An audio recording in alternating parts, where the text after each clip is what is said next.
Hello and welcome to the Varietal show. Oh, I realize I got the wrong thing up.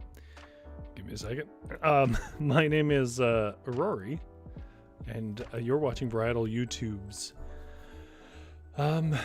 YouTube channel. Varietal Literature's YouTube channel. Anyways, this is the last stream of the year, and I think it's already immediately evident. And what we do here is we play around with narrative.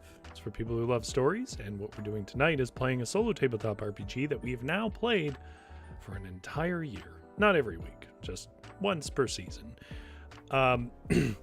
Because the game is split into 5 seasons, and that seemed appropriate. And last year we started it on Christmas, so it seemed appropriate to do that again, since it proved very popular. I will do a quick reminder on how it's played, and we're going to keep playing the same character. If you want to watch all the previous episodes and catch yourself up, there is a playlist for Floating Bookshop streams, but I'll be honest, there isn't really a huge running narrative. It's more just little vignettes with our character. But, you know, it's up to you. If you want to go and watch them, you can on the channel, but otherwise we're just going to barrel on in. And I will say that we left him off in Arborea last time, and Brisk, the season that we're in, the river freezes, so he's going to be locked there. So we'll be in the same town. As far as if you're watching this live, there is a live chat. And you're welcome to join it. The live chat's already there. Hello, Uncle Kitty, Jumpstore, GS, Witchery. And I'm sure somewhere out there, Tammy, hopefully having not too bad a day. Yeah. Uncle Kitty and Witchery and Jumpstore all saying that they have been looking forward to this. This is easily the most popular game we play, but that's not because of me. That's because it's a great game. If you are interested in sort of solo tabletop RPGs, you like the writing, a little bit of writing, and you like the concept of being little animal folk in a floating bookshop along a river, then this game is a no-brainer. You should absolutely get it. It won awards for a reason. The only thing you really need for it, for the most part, is playing cards. I think there are some places where you use dice, but we so rarely engage with the full range of mechanics. But chat, I'm going to open, before I describe the game and get us going, I'm going to open with a vote. And we're going to see who gets the closest to this. You may notice that I'm wearing a sweater, and I never wear a sweater, and regular viewers of the show know that I get hot all the time. Here's what I'm gonna do. I'm gonna put a poll in the chat, and we're all gonna bet how long until I pull this sweater off. All right. How long until Rory pulls off the sweater?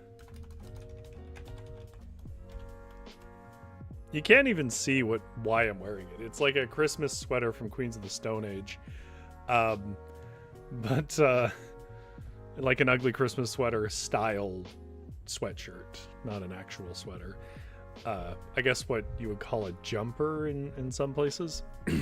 I think. Maybe jumper means knitted. It's not knitted anyways. Okay. Within 10 minutes.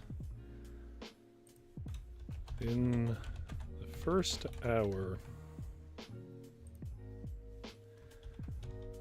he'll wear it most the time but wine.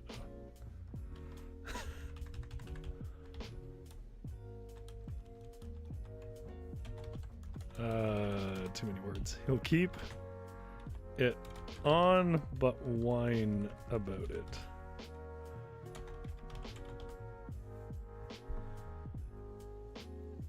There we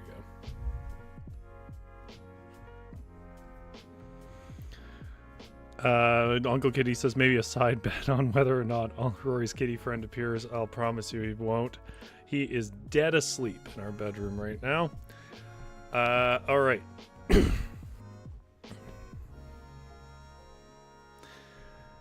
Let's get on to a brief reminder of who we're playing and how this game works a little bit.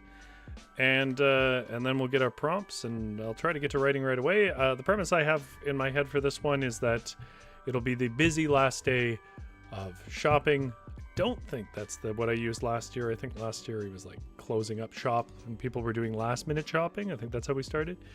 But, after helping people out with the gloom in Arborea, I assume that he's gotten a bit popular in that area. Okay. It's right there. This part of the show is called Lit Games. It stands for literature games, which is my catch-all term for basically the whole show. Literature game stands for any game to do with sort of writing or prompt systems, solo tabletop RPGs, lyric games, those sorts of things. We mostly are playing sort of solo or indie tabletop RPGs, using it as a prompt system, and then chat collaborates with me to interpret our prompts, and I try to work them into some little vignette or story or short tale. So the game that we're playing tonight, as I've already mentioned, is called Fox Curio's Floating Bookshop. Gotta adjust my light just a bit.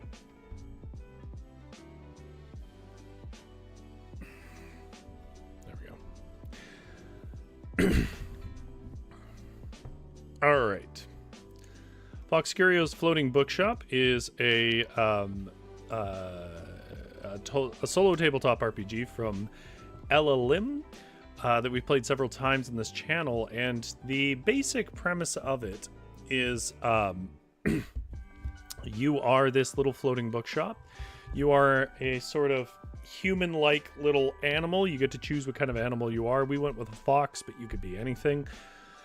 And you float down in this world that's been constructed specifically for this game, and the world building in this is excellent. I won't go through it all now, but it's just, there's little towns along a river, and each of them has their own identity and their own things to do, and they name stores, and on top of that, they layer on these seasons, and it's not the 4 seasons, it's 5 seasons. And they are recognizable to our sorts of seasons, but they're a bit of a different interpretation. For example, one season is entirely about forest fires, and so on. It's a lovely game with lovely, lovely art, which is the source of the art on my icon today. Yeah, the way you play it, if you want to see how a character's built, you'll have to see the first episode. But the way you play it is, if you decide that you're going to open your shop, which we are going to today, you need a deck of cards. And I have my Kirby cards. If you're like, where do I get these Kirby cards? They're almost certainly counterfeit. They're from some shady vendor at a night market. So you can't. The art is from all different generations and fairly apparently just robbed. Okay, so we're gonna pull our 2 cards. Now the reason you pull 2 cards is you need to look at a weather table when you start the day. The weather table determines a lot of things, not the least of which how many people are going to come in that day.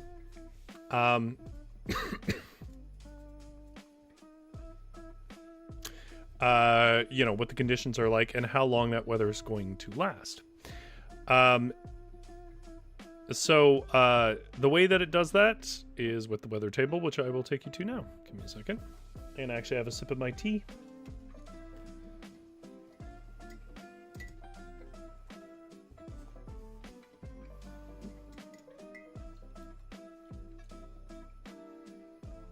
Oh yeah, I remember some people were saying that the music was quiet. Are you guys able to hear the music? Because it's solid music, in my opinion. I'm drinking the tea, so we'll see how that affects this poll. I guess I'll end the poll.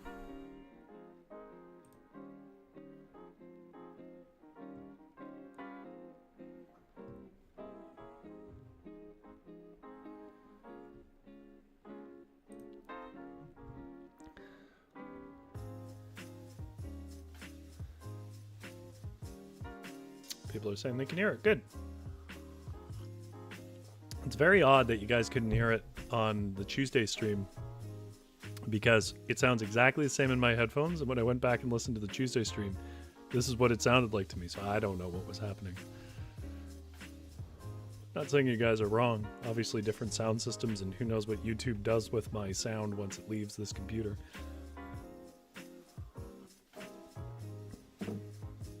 Jumpstar, what do you recommend as a Christmassy tea? And is that different than your recommendation for a Hanukkah tea? All right.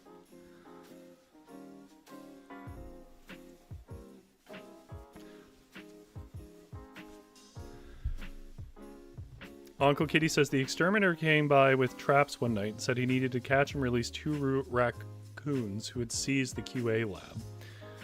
I said, isn't that the lab upstairs with no windows and a locked door? How'd they get in? And then thought, wait a minute, isn't that the lab with the radiation symbol? Is this the story of how we got superhero raccoons?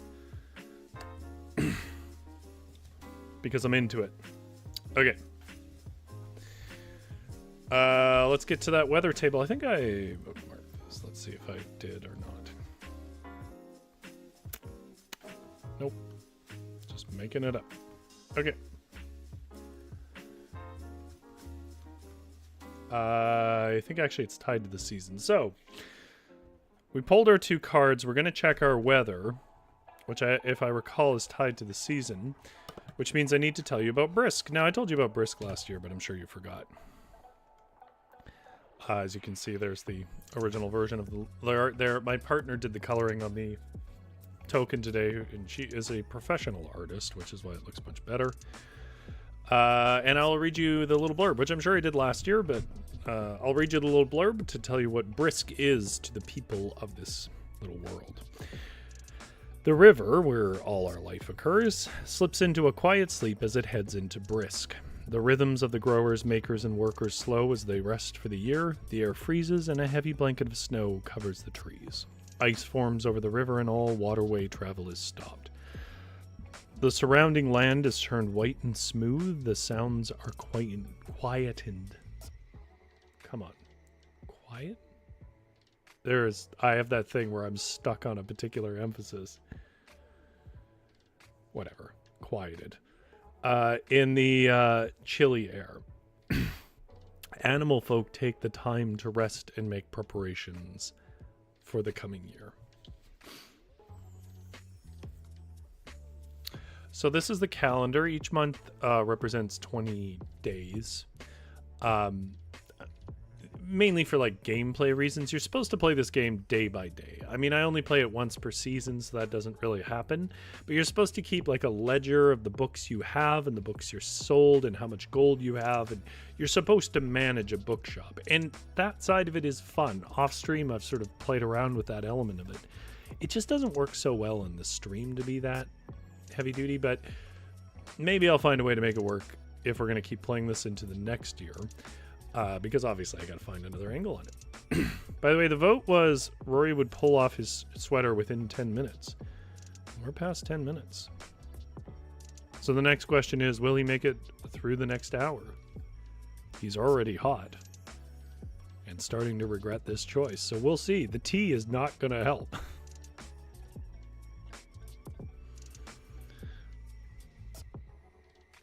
Jumpstore says, as far as Christmas tea goes, I like a tea that evokes the Christmas season, so I make a blend of cinnamon, vanilla, dried cranberries. Ooh, that'd be nice. And a hint of cardamom. Cardamom is an underrated element of Christmas, I agree. And honey. Yummy, yummy. That does sound nice. My mother used to do this thing where she would simmer a pot full of like Christmassy hard spices, and Witcher says just lay back and think of Scandinavia. That'll cool you down, certainly. Anyways, she used to just simmer it so it made the house smell like those spices. It was like a free incense. It was a cool trick. I've used it sometimes. Okay. Anyways, the calendar for Brisk. The river freezes solid. We are past that. Our boat is restrained. Then the sunset starts setting at 12 p.m., which is early. I think it speaks to how far north this group must be. I mean, I guess it's not technically supposed to be Earth. It's never really established where it is. Make a lantern for the solstice. So solstice does exist in this game, and there is a lantern ceremony that's done, but there's also Starfall, which I can't remember if we did anything with it last year, but I will tell you what Starfall is. And then there is the sort of lengthening of the days again, ending with what is kind of their New Year's celebration, which is the ice dance.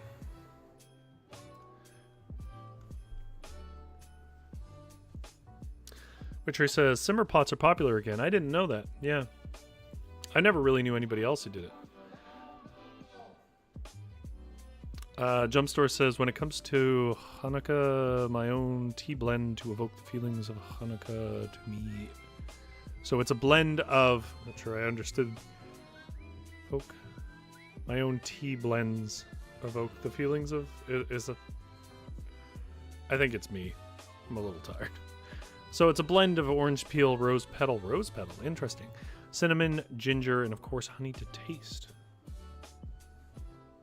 I'm trying to think of what that would taste like. That's a very creative mix.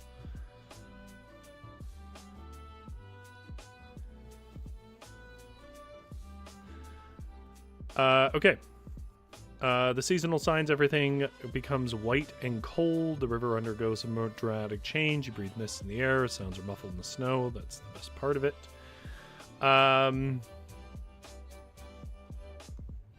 That's just telling us that we can't move our boat, but we could skate if we got a jacket and some skates, but I don't think we're going to be doing that.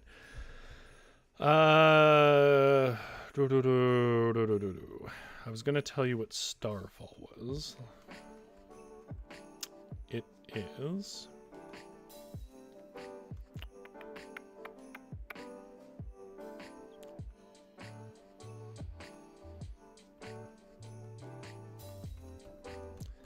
I'm blind. Where is it?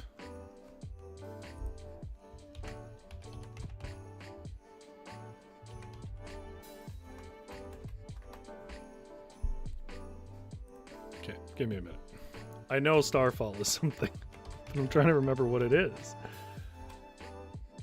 On the night before the I don't know why this isn't in the other one. On the night before the brisk solstice, the stars fall from the sky. The stars were once earthly beings who longed to see the universe. That's right, I remember. It's a big mythology. Their wishes were granted by earth and gods, and as a part of the bargain, the stars must return to the earth once a year. Where they go once they land on earth and what they do is unknown to the animal folk in the world below. The stars fall from the sky in beautiful shimmering trails. Very rarely a star will fall near animal folk, and they have the honor of meeting a star.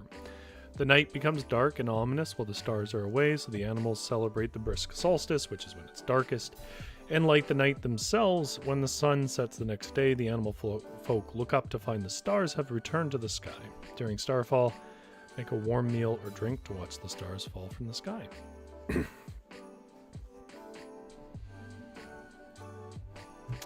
Yes, I do remember this.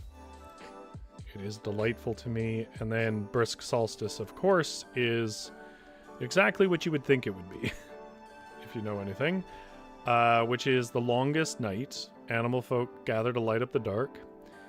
They light lanterns and have a big, large bonfire and serve a bunch of food. So basically Christmas. Well, I guess I shouldn't say that. Midwinter Feast, which for most of my audience, their version of the Midwinter Feast is Christmas. That's probably the better way to put it. Okay. Now, this took a little while. Longer than I thought. But hopefully that gives you guys a bit of a context on what's going on in the season, what we're going to do. Jumpstore says the rose petal gives it a subtle flowery taste.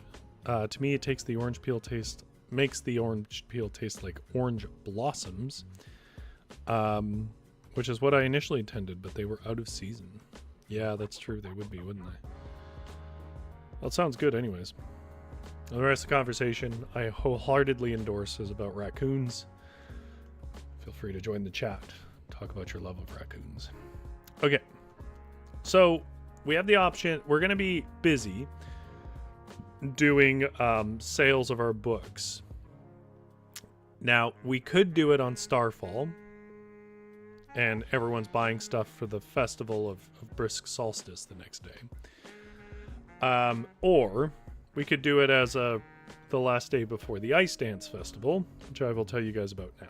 When the river freezes solid, it is a new place to explore. The young ones put on skates and grab sleds to race down to the ice. Musicians pull out their instrument and play music for the skaters to dance to. Animal folk spin on the ice with partners or alone, joining in traditional dances upon the river ice. Those who take a break to rest their paws make snow animals, rolling balls of snow to make heads and placing twigs for arms. Flickering candles line the edge of ice, the ice creating shimmering reflections on the surface. As always, a feast is laid out for all to warm their paws and fill their bellies. So you can see they're both kind of parties. This one being a little more New Year's because it's on the last day of the year. So I'm going to put that in the chat, and we're going to make it a vote.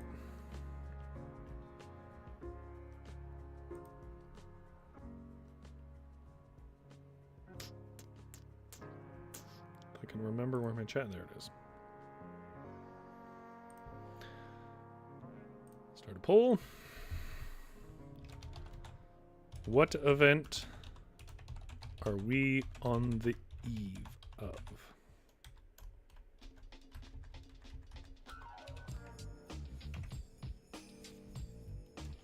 Brisk Solstice?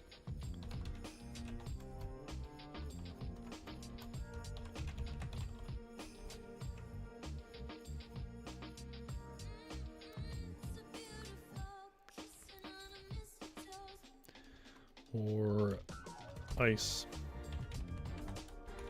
Dance Festival. So people are coming into our store. Tomorrow is an event. Which event do we want it to be?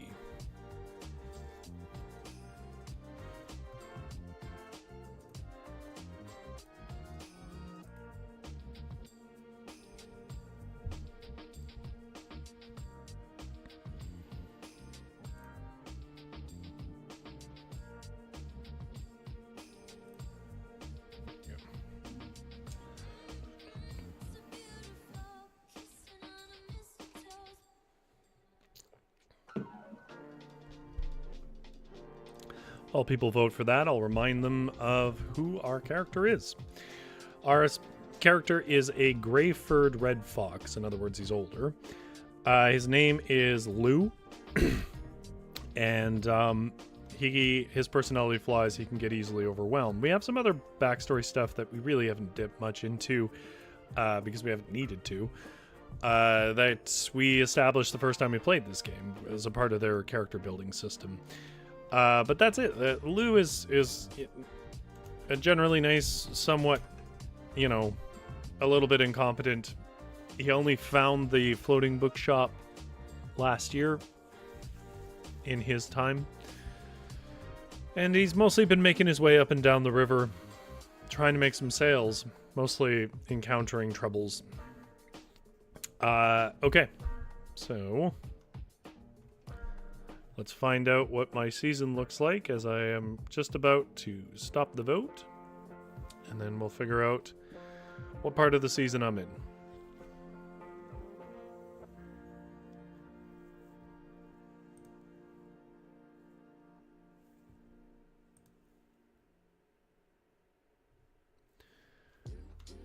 All right.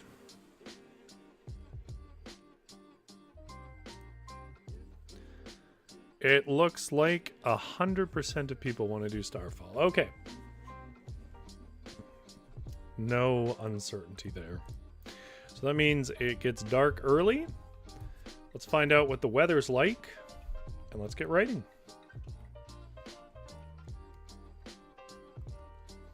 This is the weather table I mentioned earlier. Our first card is a 10 of clubs.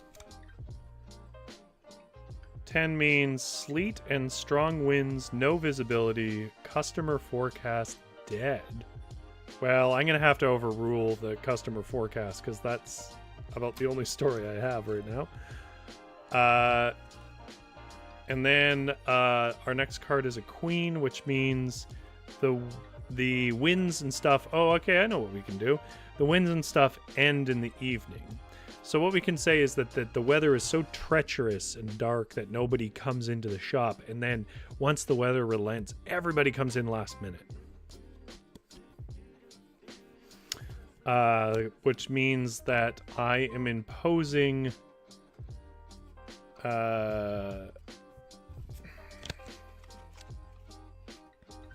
let's say steady on it, which would be 4 cards.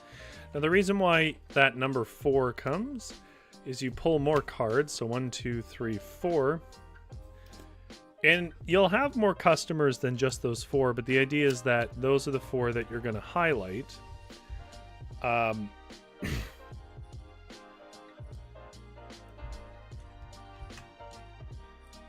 Just going to make a note of what it is.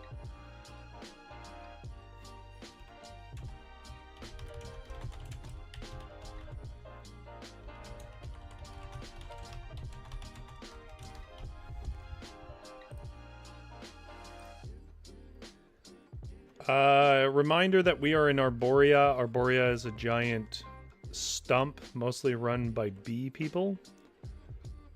And there's a few things we can draw from there if we need to, but I don't think we're going to go that direction much. Okay. You can roll a d20. At the beginning of the day, see what tasks you have. It's a 6. Discover the chimney has become clogged as you try to light the fire in the morning. Customers complain about the cold and leave. You need a firesmith to fix it for you. Okay. Put that in there.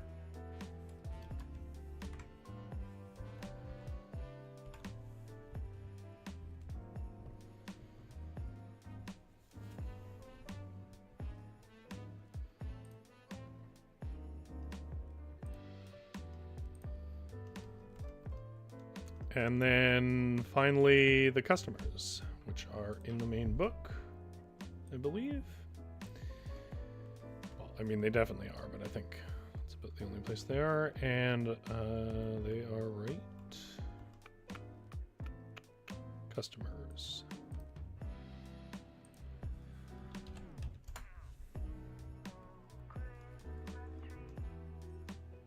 So for example, pull the first card. It is a 10 of hearts. We're on the hearts chart. 10, a well-dressed animal. Their clothes are finely tailored and well looked after, but they are pompous and make loud remarks about your shop. They are a beaver, lizard, echidna? At the risk of looking like a moron, I don't know what that is. Heron or fox. When you get to know them, they make suggestions for things to fix or improve around the shop. Well, I imagine they're going to complain about that broken fireplace. So we know who our first customer is going to be, but let's get through that morning where I discover that the fireplace sucks. If you guys have some ideas for this first customer, the snob, you let me know.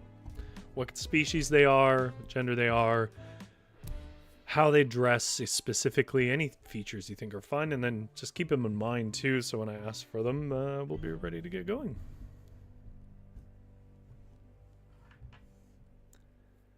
Uncle Kitty said they are Australian spiny anteaters. Oh, that's right, this game is Australian. I keep forgetting that.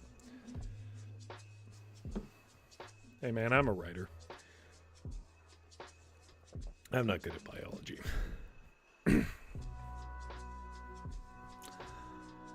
Okay.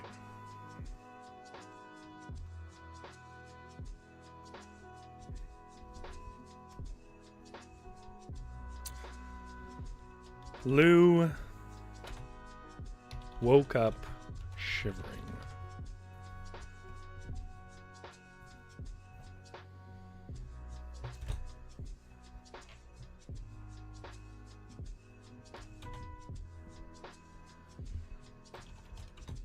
the little pot belly stove.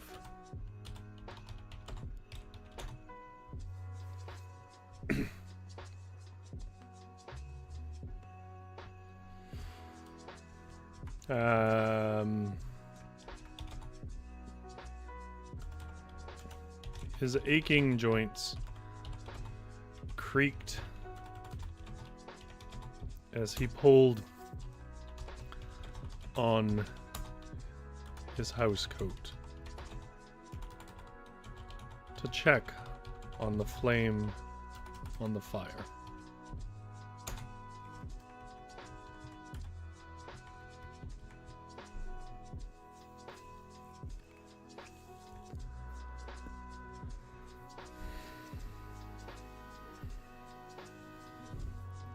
The little pot belly stove was cold to the touch, and the taste of bitter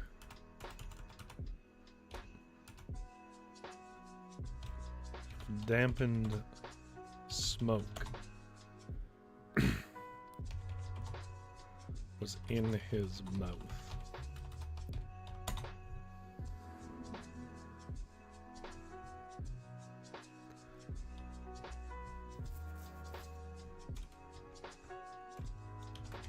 Half with his little red and gray haunches prodding out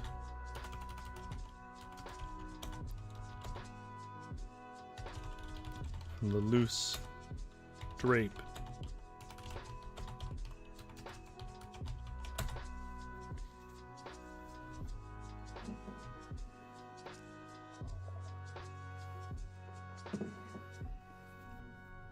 Of his housecoat.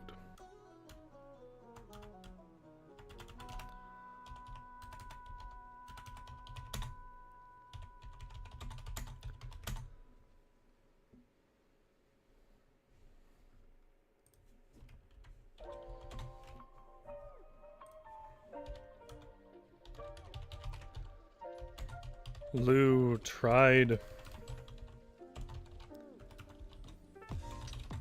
to get the fire going again.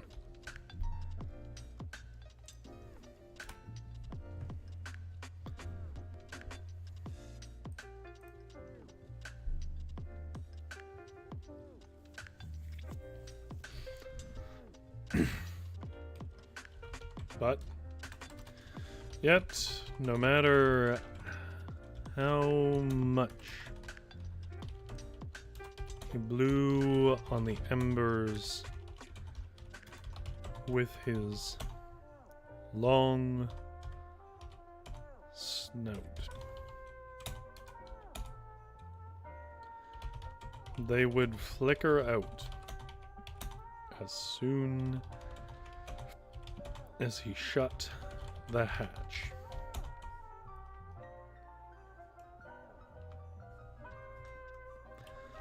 After an hour of scrambling around the houseboat, including crawling out on its roof during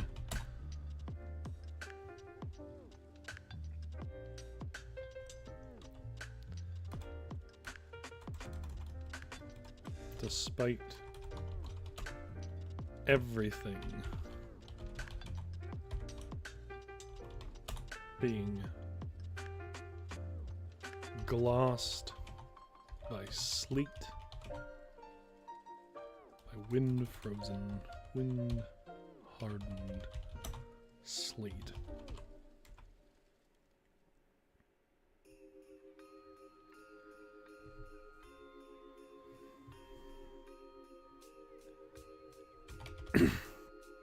And digging his paw up the stovepipe tell half of him was as black as marsh mud.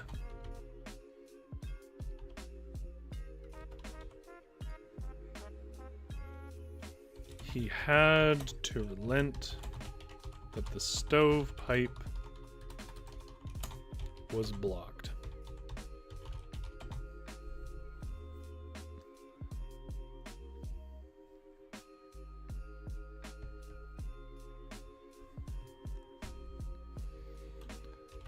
No fire could get air enough to burn, and if it did, he'd suffocate in the smoke.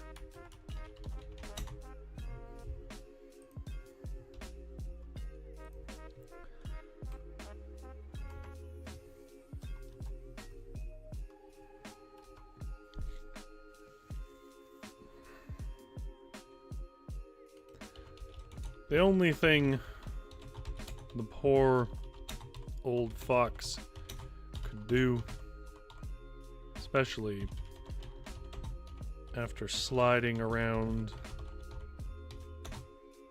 the deck of his floating bookshop,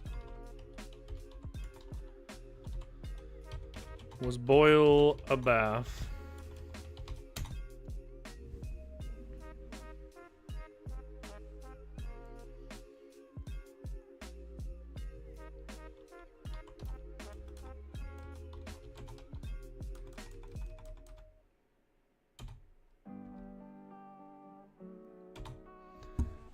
Well, I guess how would he boil? Probably be used as the stove for that.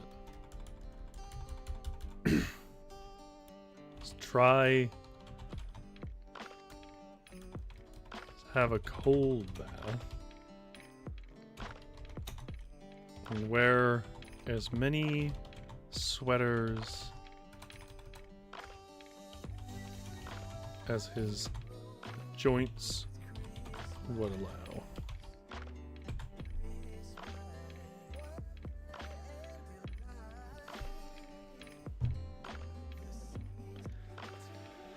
Uncle Kitty says, I know they have a lot of cussing parrots. A parrot's a good one. We haven't really done any birds. Uncle Kitty says, could he start a campfire on the shore? I considered that. But they said it's driving sleet and wind. I don't think you could get a fire really going.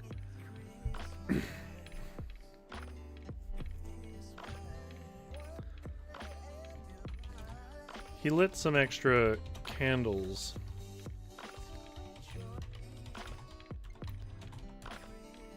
But it was barely helping.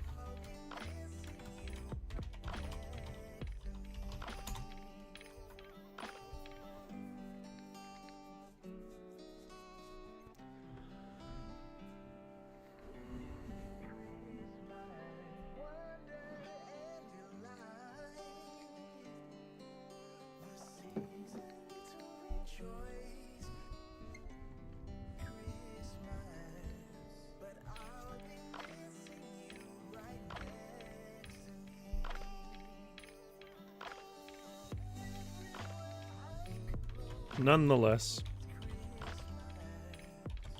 this was the night of Starfall.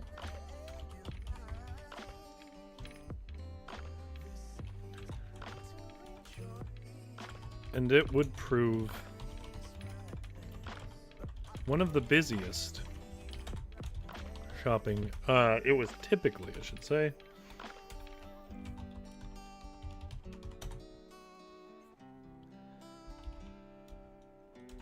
It was typically, nonetheless, this was the night of Starfall, and it was typically one of the busiest shopping days of the year.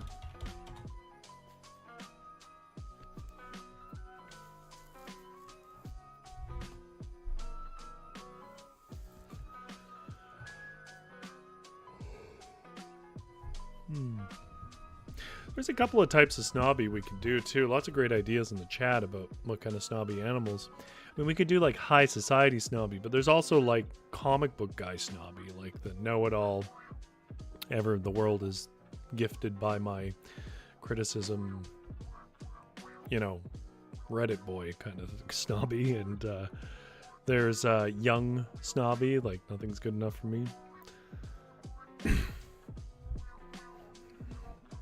Nonetheless, this was the night of Starfall, and it was typically one of the busiest shopping days of the year.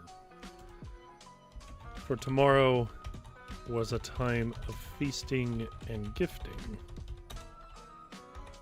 for the brisk solstice.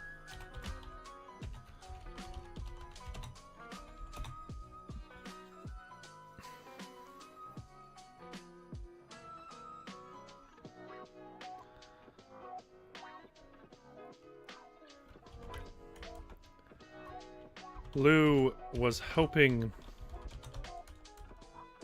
to close early, though, as he wanted to watch the stars fall, as they did each year.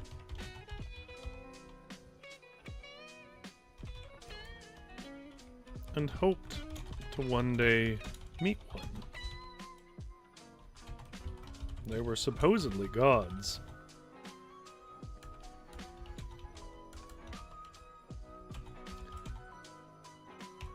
And well, brisk solstice was the darkest day of the year for the stars' absence. It was said that any town a star visited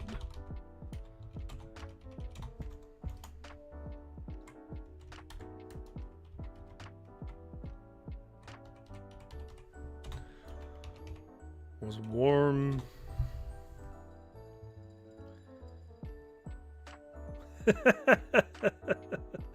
Uncle Kitty says a Quokka Instagrammer. That's so funny. I mean, there is something original and unexpected about having a little creature come in and be like, you know, I'm here at the Floating Bookshop, and let me tell you, it's cold. Like one of those people who took the concept of a Yelp review and just turned it into an Instagram career, despite not really having any credibility. It was said that any town a star visited was warm and bright for the whole of solstice.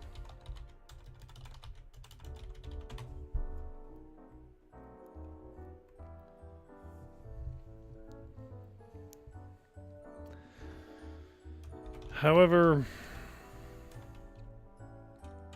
the driving wind that sloshed about the punishing downpour of sleet had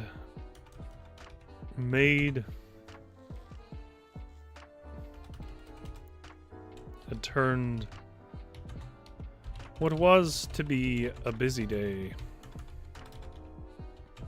into a lonely and boring one for old Lou. He was trying. He tried at one point to bundle up and go to town so we could recruit a repairman.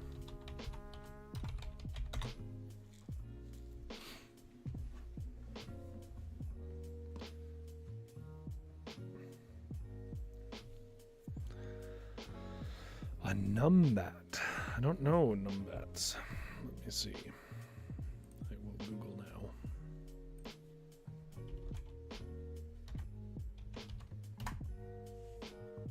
Oh, what a funny looking thing.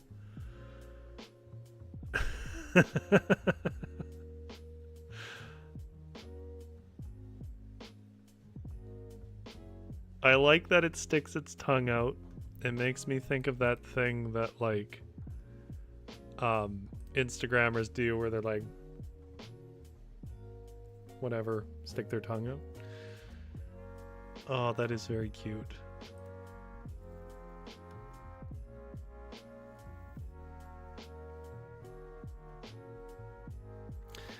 Tammy says, also, hi Tammy, good to hear from you. Tammy says, just want to let you know that I'm here feeling better today than on Tuesday. Of course, Tammy is recovering from some surgery, for those who don't know. Hope you all have a good night, and I'll be stalking. Well, it's good to have you, Tammy.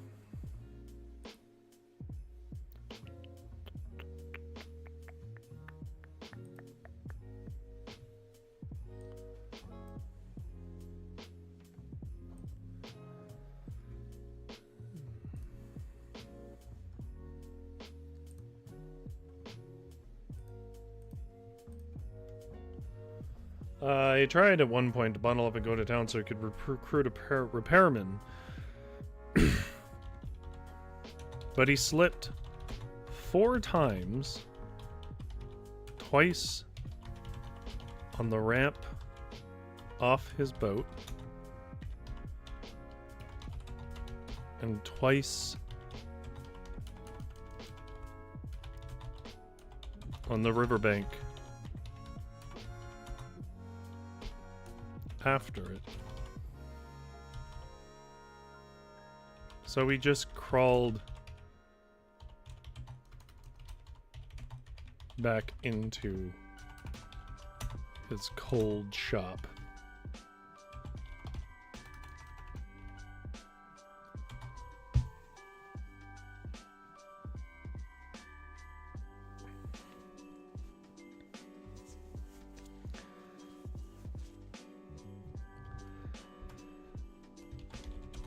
The weather stayed treacherous through the noonday, not Monday, noonday sunset. In the ensuing dark afternoon.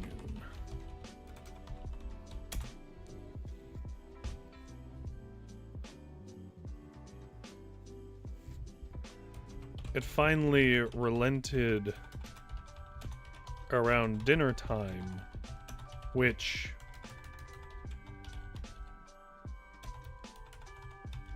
due to the issues with the stove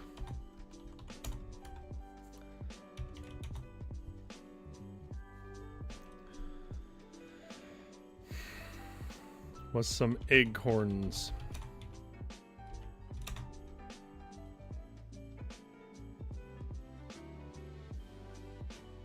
in stale bread.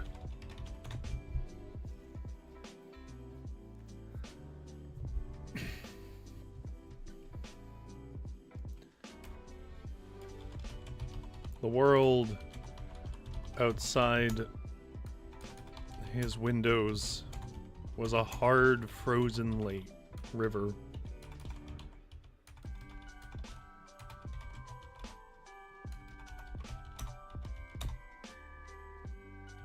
And a world, no, where every,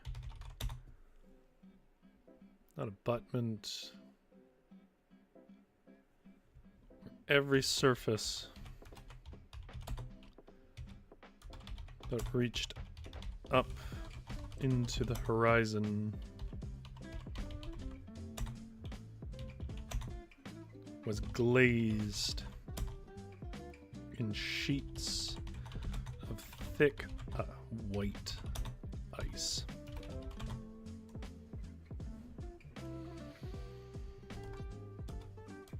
It was quite a surprise, one that elicited a yelp from Lou.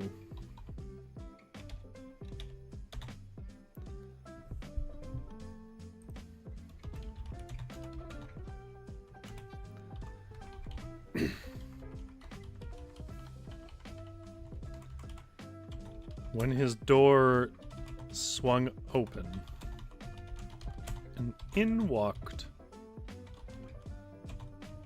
a customer.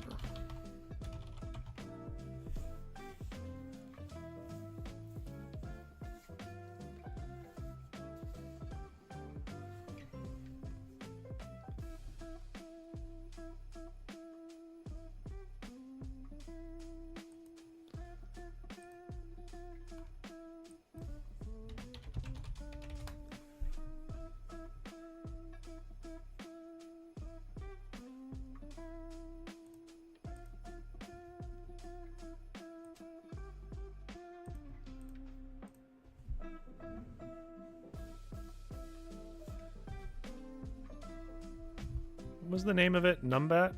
Yeah.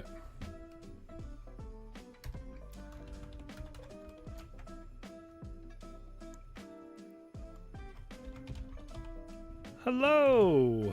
Welcome to my floating bookshop. Lou began to say, but was quickly hushed by a narrow-nosed, furry numbat in a hot pink hoodie lined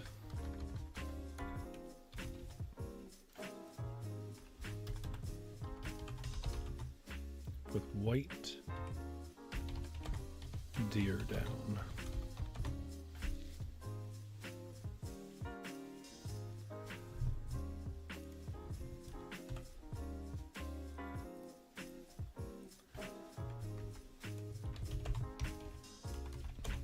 She was talking to her phone.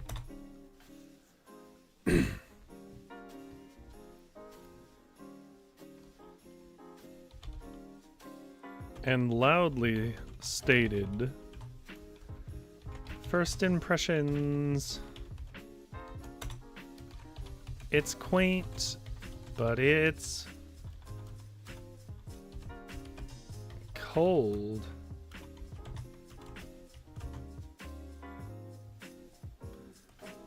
Also, it smells like books, and that is boring.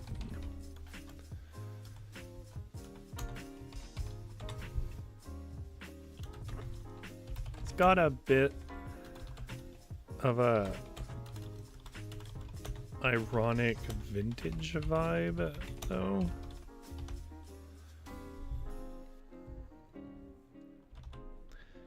Keep you posted, my peeps.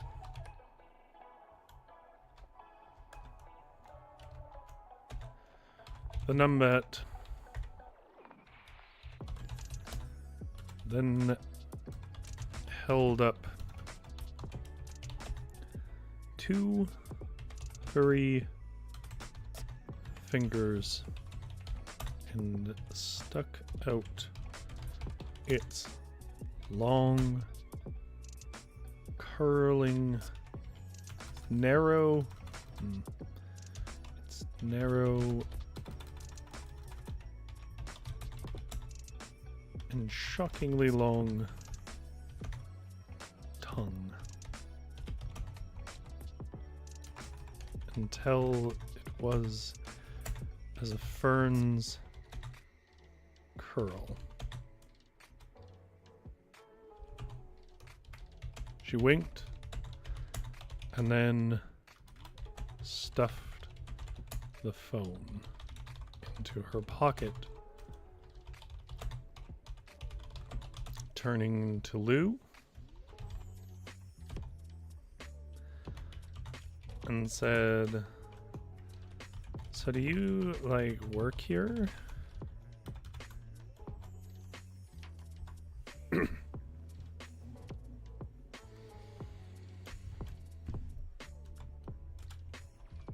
Lou felt a bit on the back foot. I guess I don't need to say felt.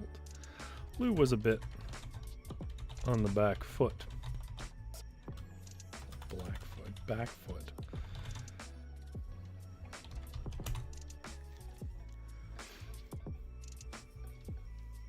Lou was a bit on the back foot about.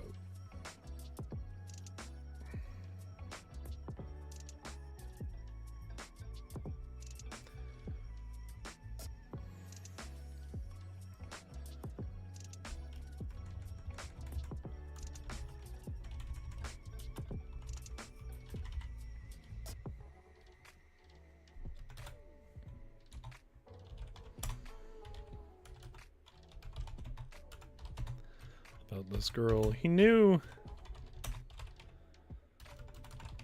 that the tale of ages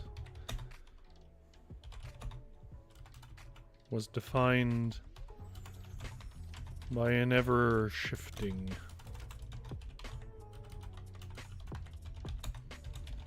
generation gap, but still he could barely comprehend what even was happening.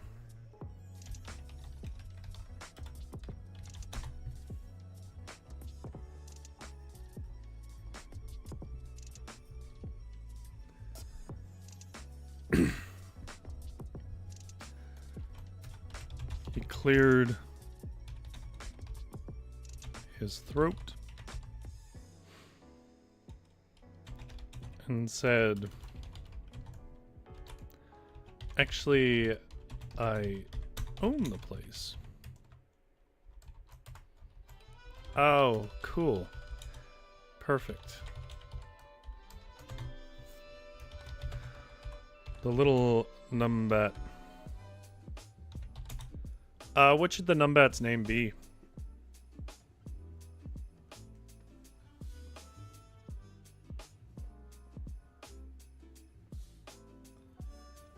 She could have a name that, like, is her proper name, and then that thing that so many people did in high school where, like, they make up their own name and want everyone to call them it. Like, I remember I knew someone, I won't say what their real name was, but they decided they wanted to be known as Blaze because they really liked weed. Some things, you know, you hope time forgets.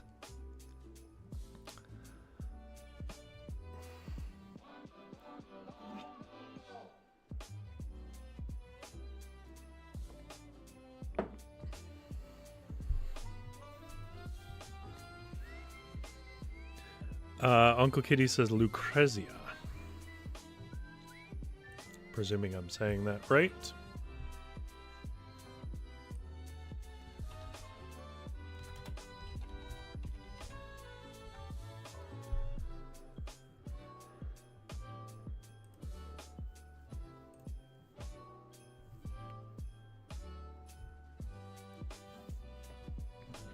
The little numbat wore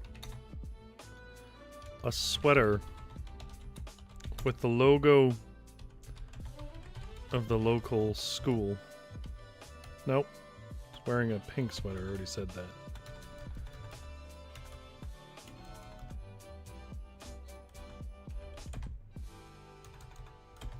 Unzipped her hoodie and underneath revealed a navy blue school uniform embroidered on the left side with the name Lucrezia. Am I going to call her Lucrezia Borgia?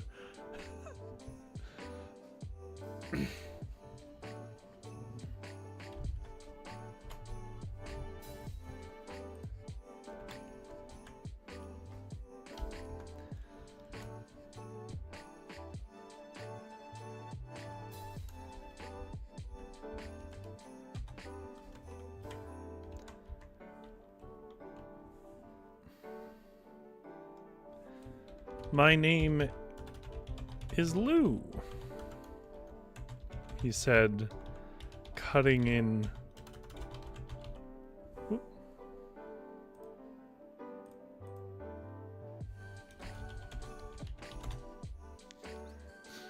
He said, cutting into what was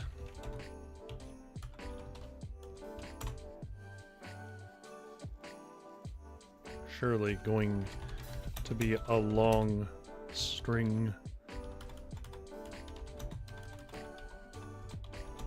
of words from the girl, at least if the long inhale she did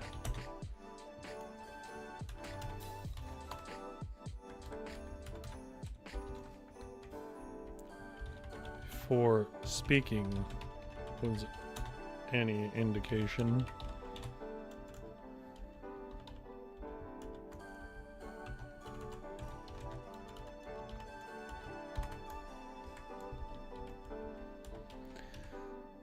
I see you're named Lucrezia.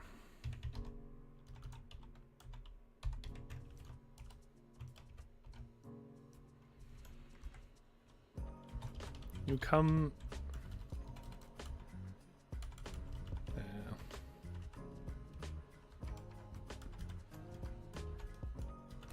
Ew. No.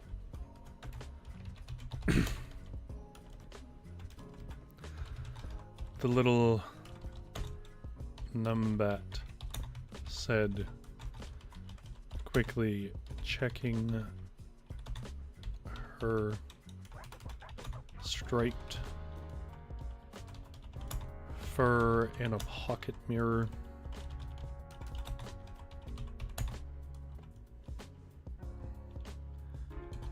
Then continuing,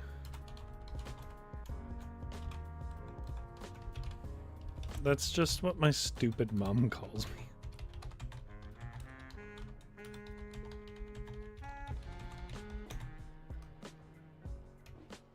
You can call me. What is the girl name here? Beauticia? What is her chosen name for herself, Chad?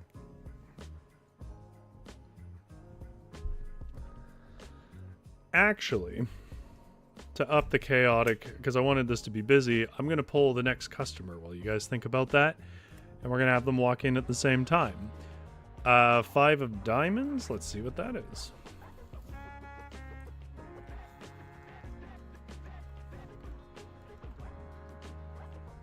A gruff animal. They are a large animal who speaks in a deep voice. They are somewhat shy and don't seem to want to share much about themselves. When you get to know them, they will tell you wistfully about their favorite childhood books. Ooh. What kind of gruff animal should it be? When I think gruff, I always think of hedgehogs, because hedgehogs go like when they move around. And, you know, they're kind of solitary. Maybe a hedgehog?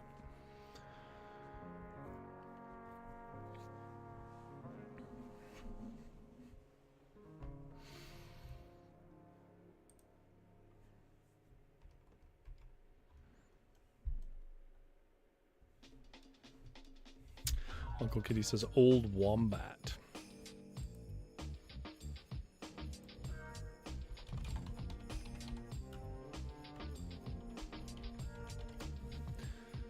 Now I know wombats, but I don't know a lot about their personality.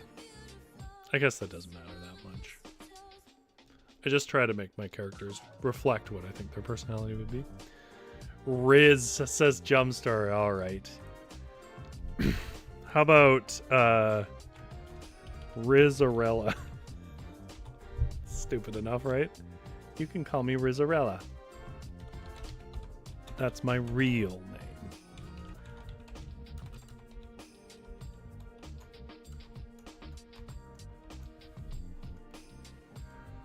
Okay.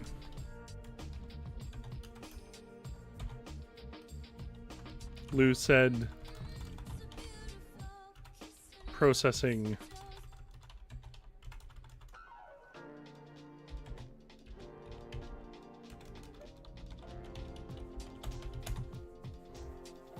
Uncle Kitty says older wombats are grumpy.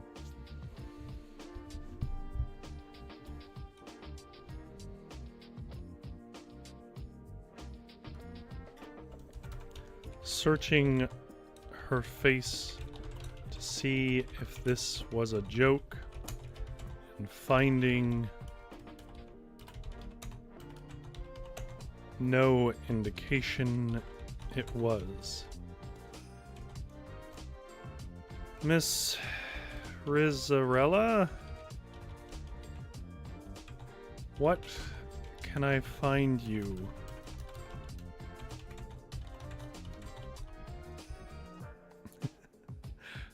I was thinking about the cube poops there, Witchery, with the wombats.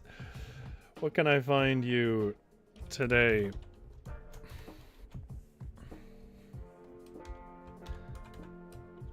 Rizzarella.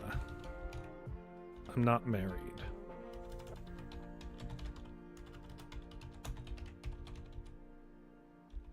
Ew.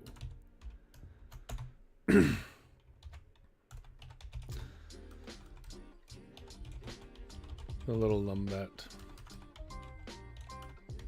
said, clearly misunderstanding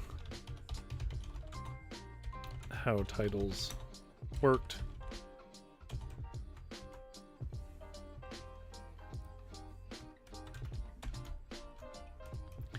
Anyways, Mrs. Godapple said I had to pick a book.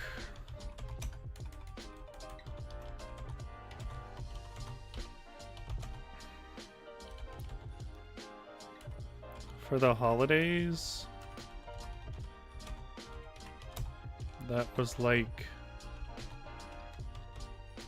written in another time or whatever. And anyways, I thought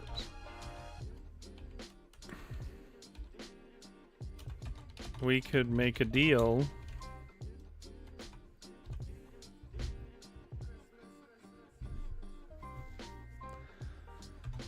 where I review your little boat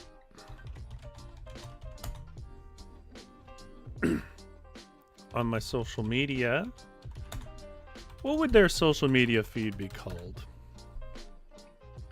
They're little animals.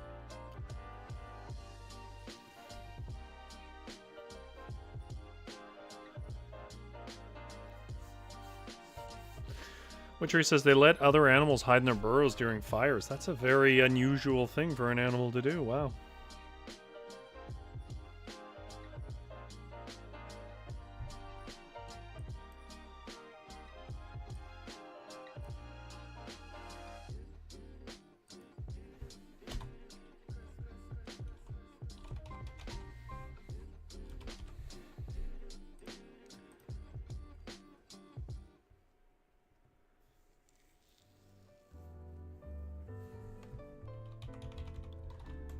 I have like 100 followers.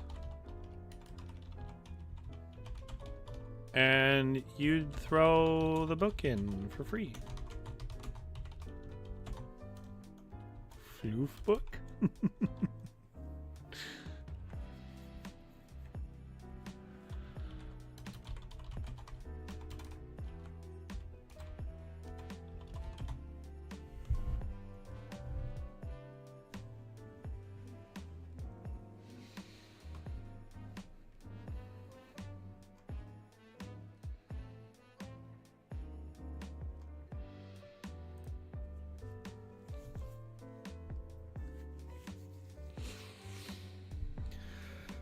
Before Lou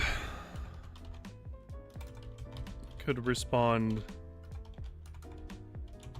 to this enticing offer, the door swung open and a chubby rodent, a chubby creature with a round nose and a wobble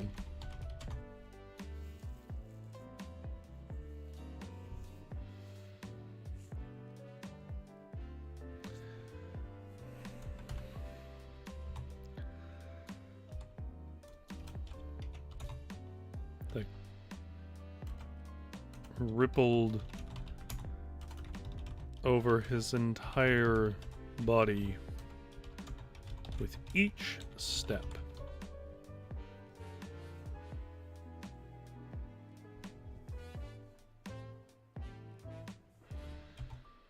Became stuck in the narrow front door. What was the name of this grumpy wombat?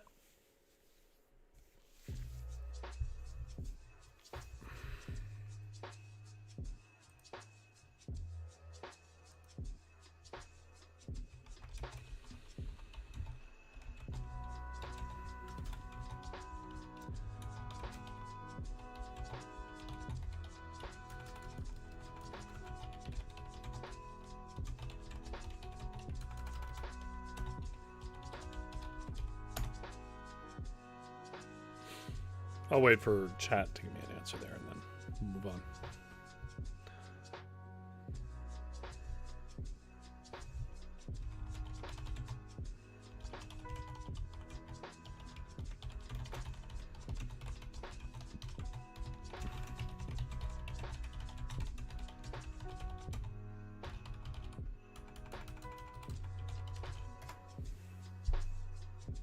Old Man Harold. There we go.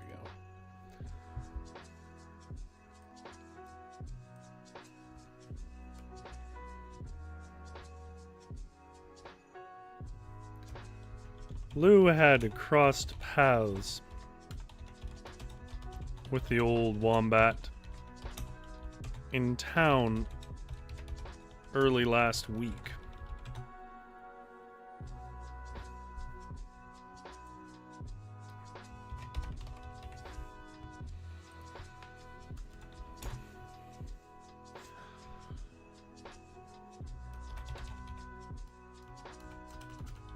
It was a brief conversation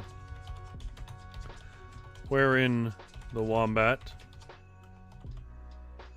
who referred to himself as Harold,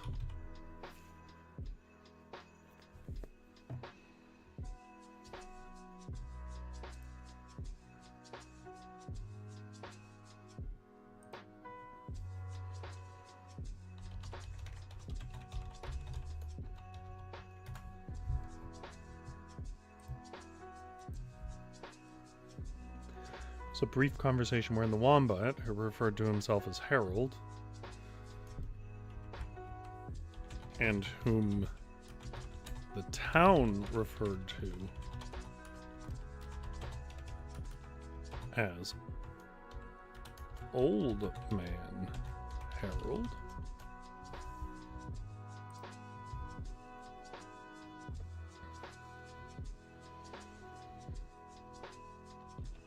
asked if Lou was the bookkeeper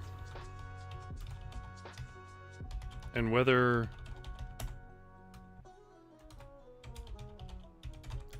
what books did he like as a kid? Old Man Harold, what book series did he come down here to get? I know we came up with a series before, I can't remember what it was called, but this one would be an older one, a kind of like Huck Finn era book title. I know that there's some books in the book for this game. I wonder if any of them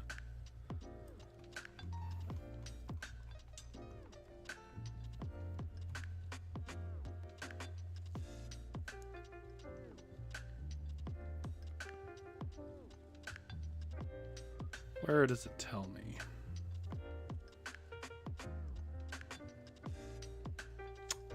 I know that there's special books. I'm trying to remember where they are. I think they're tied to the towns, maybe?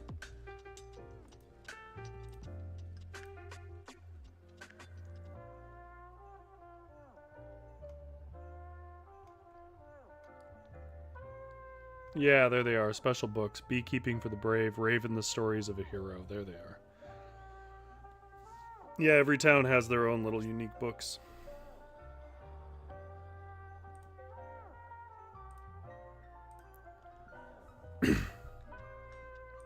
Witchery says Snugglepot and Cuddle Pie. Oh, it's an actual Australian children's book? Oh, wow. Whether, Lou Shop stocked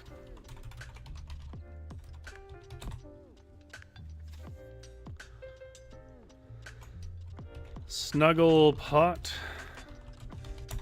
and Cuddle Pie. Why does it often feel like Australia is the Feywilds? Like, I always feel like it's sort of like Australia's an echo of things I know, but they're different. Like, they are very similar, but it's always a bit different.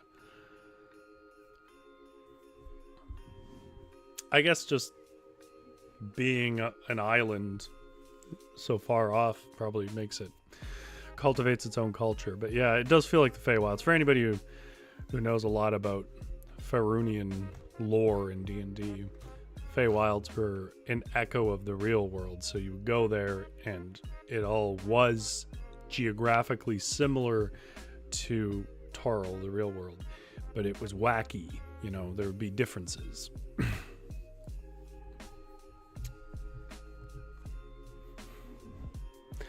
Asked if Lou was the bookkeeper and whether Lou's shop stocked Snugglepot and Cuddle Pie, a book series said to have been started in the Fey Wilds.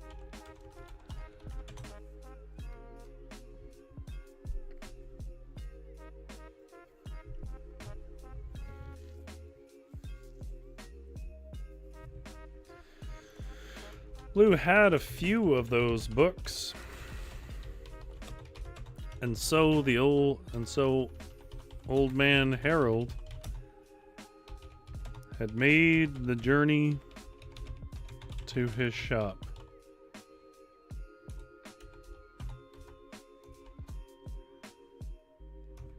Well, this is a fine welcome.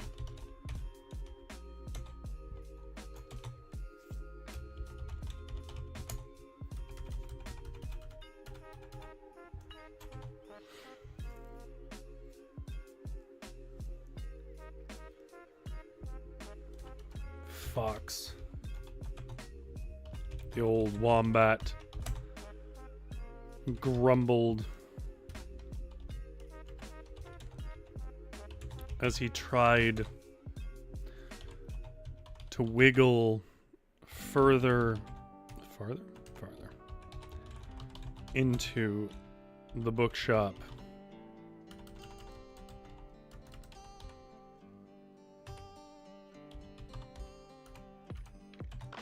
Despite the resistance of his wide butt against the door.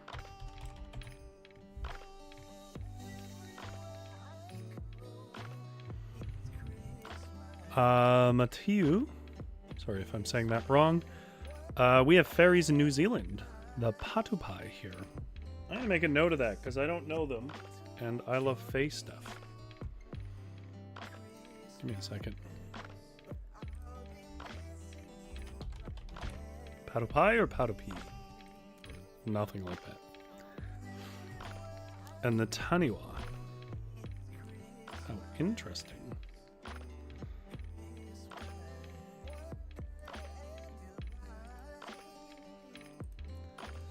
Tried to wiggle farther into the bookshop despite the resistance of his wide butt against the door.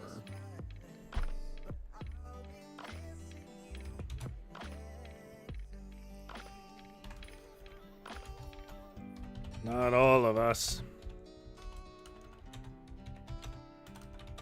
have the benefit of slender fox hips.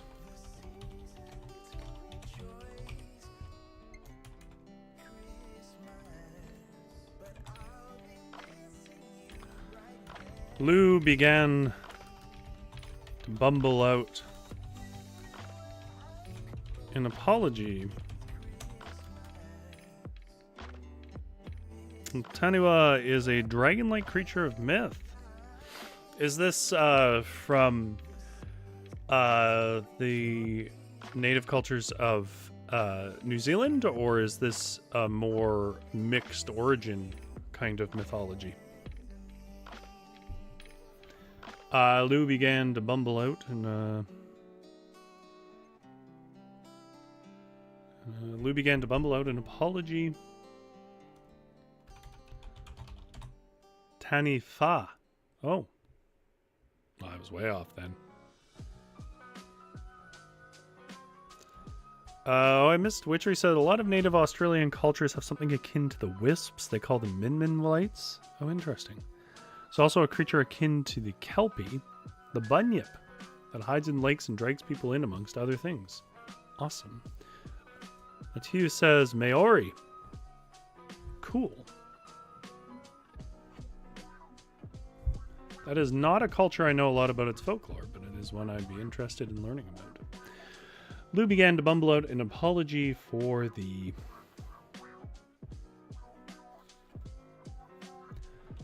trouble old man Harold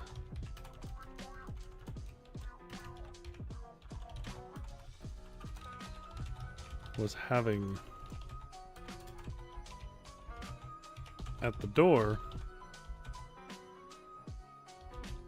when little Lucretia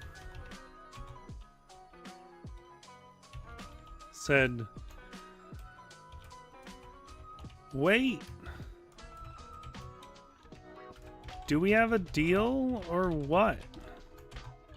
I have like so many followers. You'll get way more business." Lou began to feel pulled in too many directions. Shop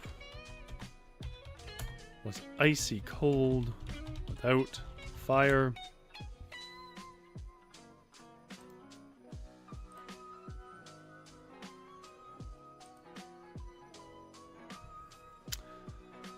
It's pronounced fa in Maori. Good to know. Tani fa. His shop was icy cold without the... Lou began to feel pulled in too many directions. His shop was icy cold without the fire. The door was blocked by an impatient old wombat and a nimbat. Numbat?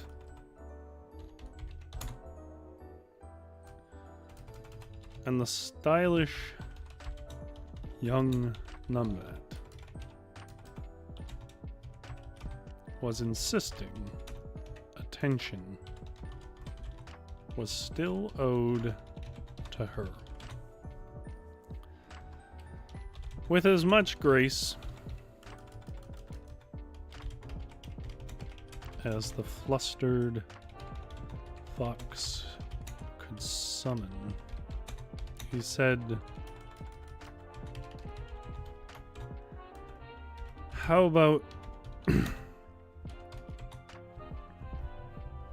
Uncle Kitty says, "I remember the Tanifa from Wellington Paranormal. Is that a show?" Oh. My old leg. Very stiff. How about you pick a book, dear, and I'll see what I can do.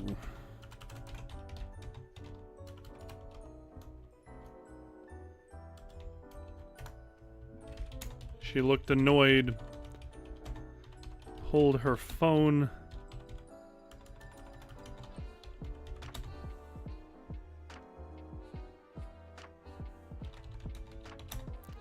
Uncle Kitty says it's a spin-off of What We Do in the Shadows. Oh, I didn't know there was a spin-off to that. She looked annoyed, pulled her phone from her pocket.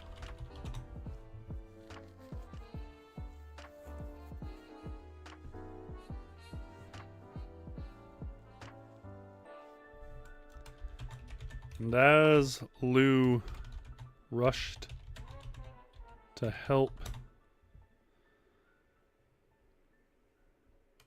Harold through the door, you could hear the vain girl say to her phone, "This place is cold and smells like wet logs, but it does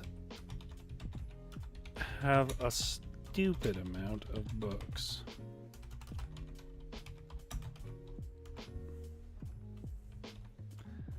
I'm undecided.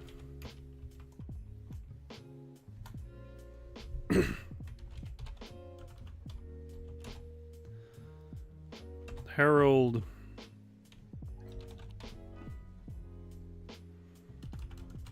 only grew more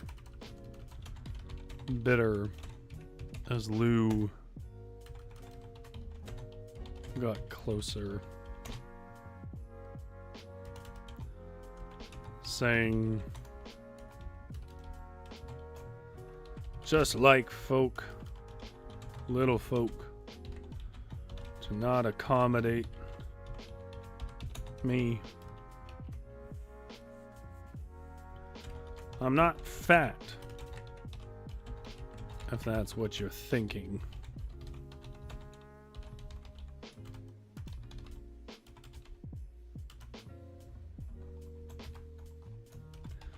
Lou began to bluster about how he never meant anything like that.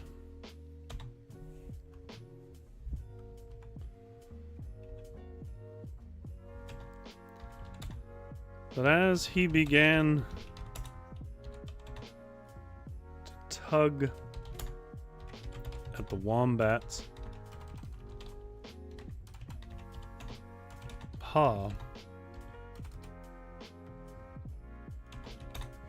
he finally saw that a lineup of creatures had formed behind poor old Harold.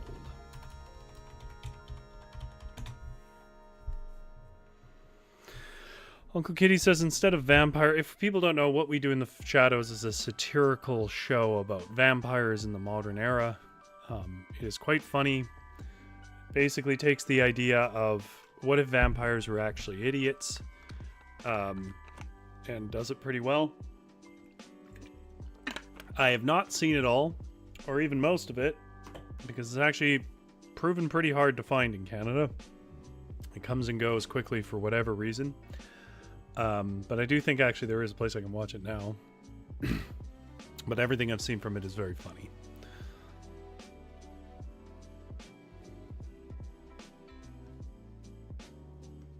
Okay, let's pull another card because it's busy. Two of Diamonds. See what the Two of Diamonds is.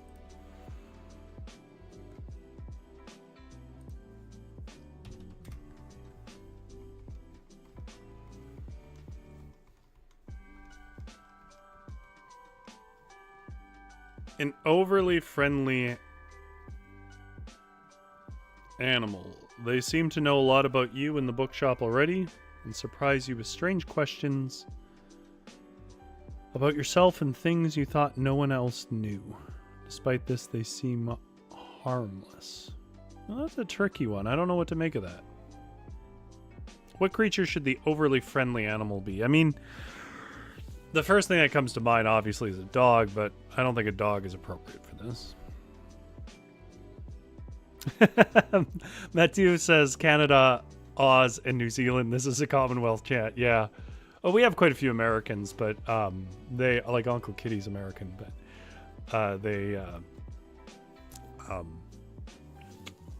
one of them is only lurking because they're not able to type very well right now, and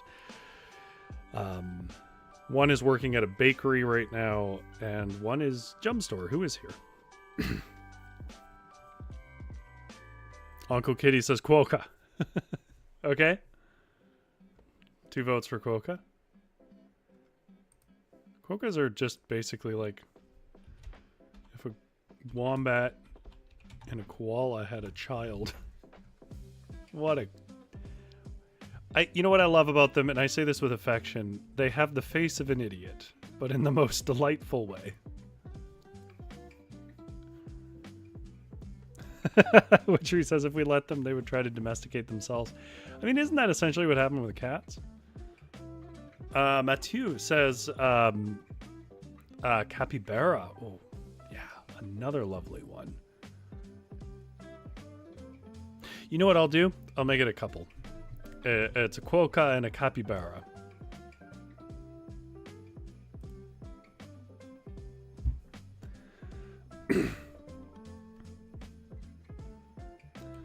The nearest in the line was so close to the window next to the door where Harold was stuck that there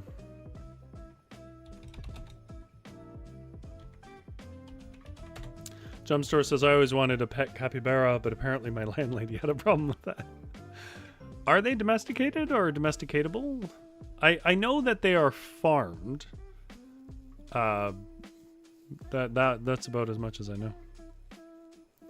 Just tell her it's a very rotund guinea pig. They are shockingly big, though. I will say that. The nearest in the line was so close to the window. The nearest creature in the line was so close. No, I just said creature. Animal?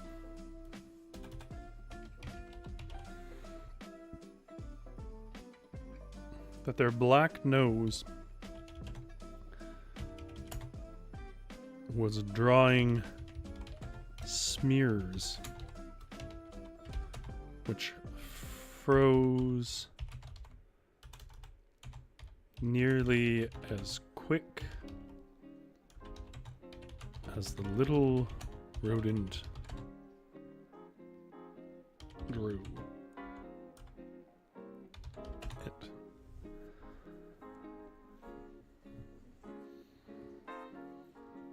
They're literally the chillest wild animal you'll probably ever encounter. Fair enough. Matthew says New Zealand films from 1980s were like a golden age of films. I didn't even know New Zealand had a movie industry at that point. I mean, I guess that makes sense. But like even Canada barely had anything going on in the 80s.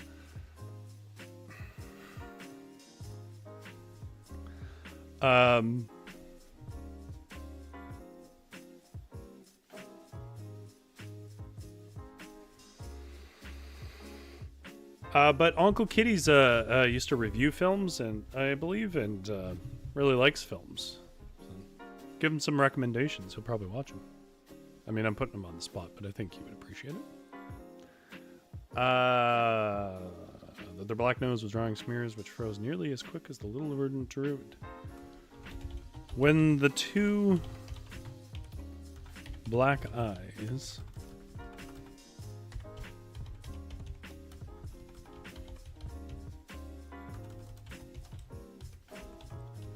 slightly crossed, caught Lou's gaze. A wide,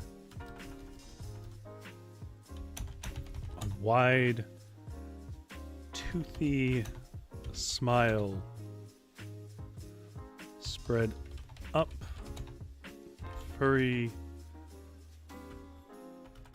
its furry cheeks, and it said, "Hello!" You must be Lou. Looper. Kalia. Specifically. Right?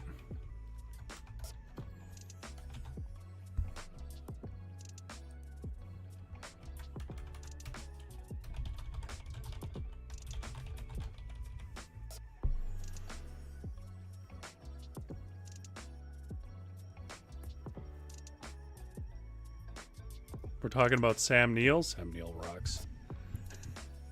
I think the best thing about Sam Neill is nothing has ever stopped Sam Neill from being Sam Neill.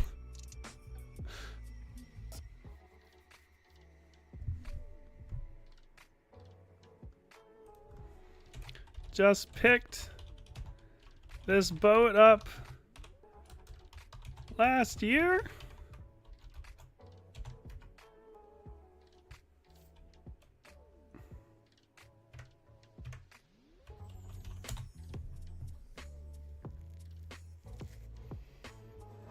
Am I out of tea? No, I'm not.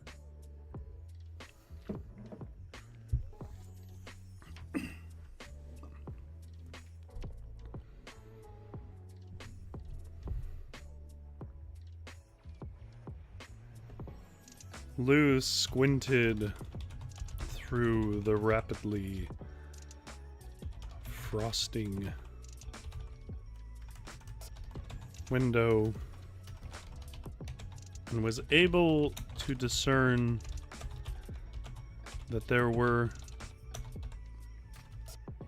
this creature was a quokka. Though he could not explain why it had so much trivia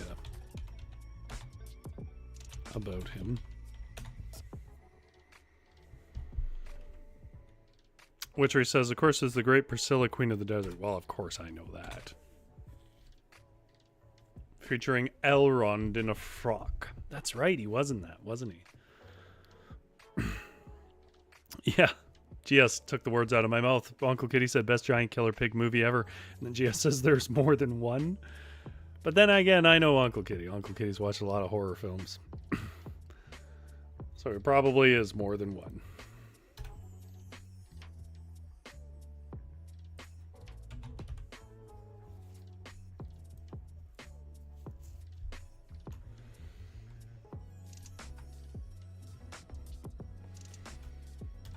Lou just gestured to them rather than shout to give poor old Harold a shove. Harold was none too pleased with this turn of events.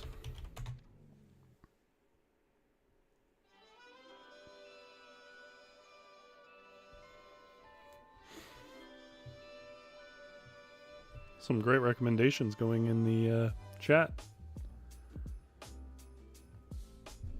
Yeah, baby-faced actors. Sometimes, Jumpstore, I'm just not ready for it. I think the ones that throw me off the most is the ones where I know them as, like, grown-up actors. But for whatever reason, we didn't really see them grow up. Like, they were young, and then they kind of disappeared for a while, and then they came back as an adult.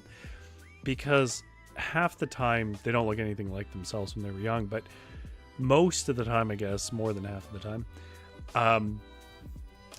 it's like a little version of this person you know, which I know sounds like a stupid thing to say because obviously a kid is, but it's just weird. It's like if somebody was making a sarcastic version of a child or something like it. You know them to be an adult with a beard, but you can like see that face in this tiny little kid who can barely speak. I don't think I'm describing this well, but it is an experience that I've had. Harold was none too pleased with this turn of events. He began to complain that all the city of Arborea was molesting his fuzzy butt.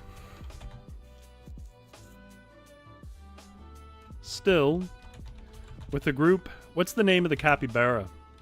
With the group effort and the quokka, I guess. I didn't get a name for the quokka or the capybara. Maybe I did and I missed it. Or forgot it. All real possibilities.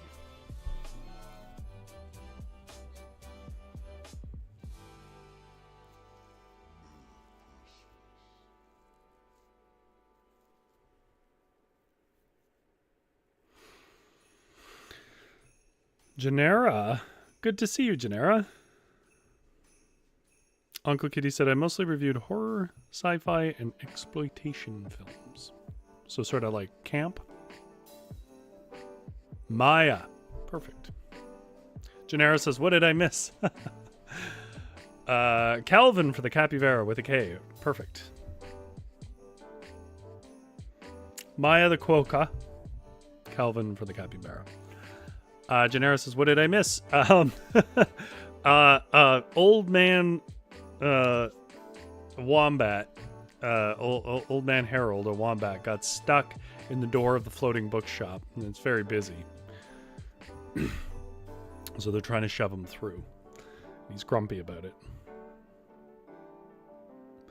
Still, with the group heaving and Lou home.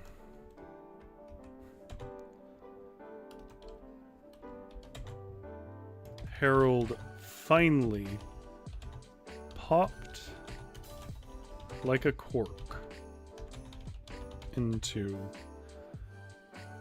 the little floating bookshop.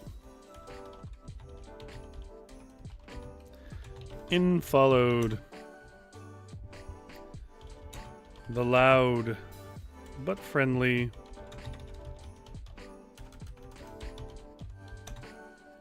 quokka with the cross-eyed.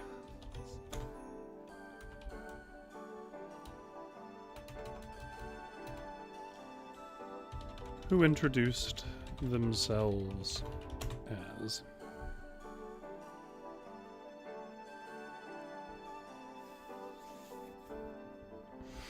Maya. Shortly after, with another bit of struggle at the door, followed a capybara with doleful eyes and a wide nose.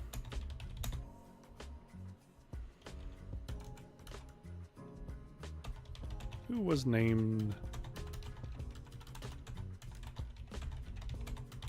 Kelvin. Whoops.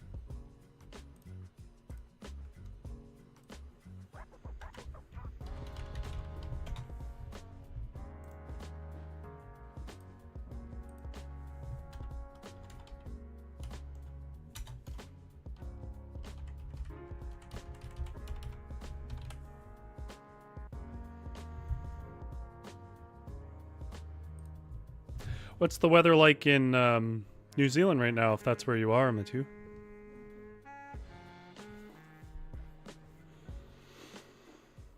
Also, Janera, are you on break, or are you finally off for the holidays, or do you get holidays? Followed a capybara with doleful eyes and a wide nose, who was named Calvin.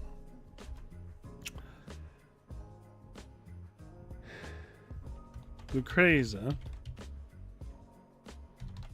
or Rizzarella, as she insisted,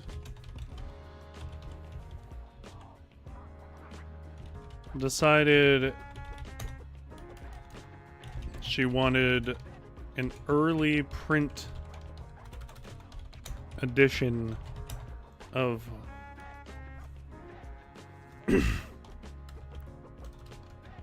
Les Miserables.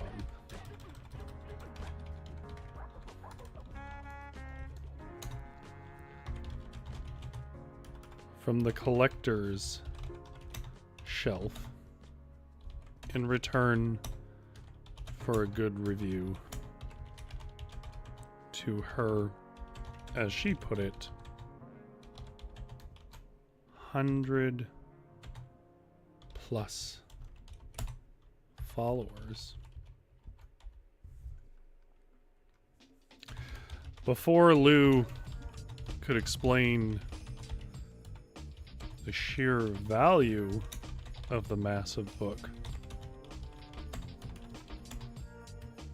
Harold, already humiliated and bothered, began complaining that he could not find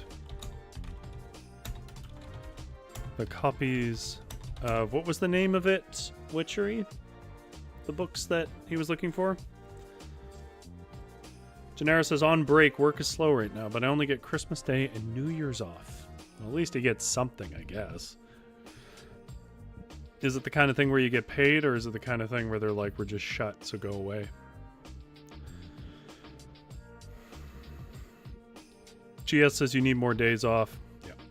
Let them know that the professionals have come to that opinion. Matthew says, it has been hot. 30-degree days where I am now, but now it's cool off. Is it a humid place, New Zealand? Actually, I've heard that New Zealand is very similar to where I live, like in terms of latitude and therefore its weather. I live in Vancouver, in British Columbia, on the 42nd parallel, I think, or something like that.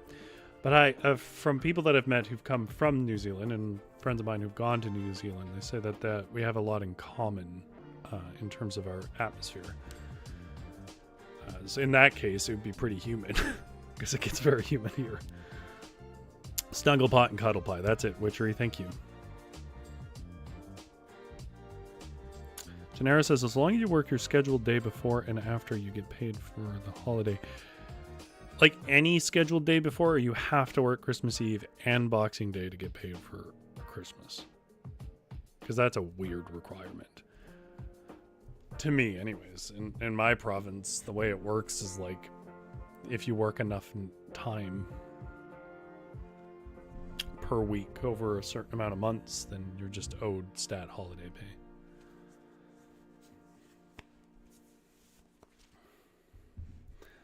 But he could not find the copies of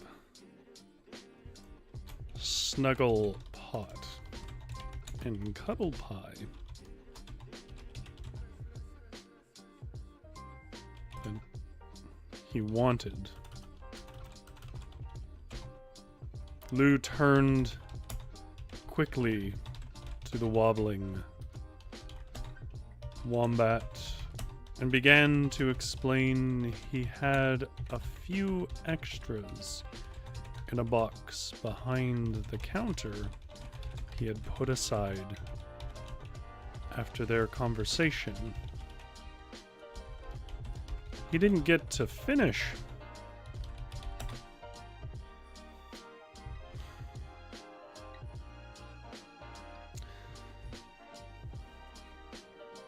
Witcher says America doesn't believe in Boxing Day or holidays.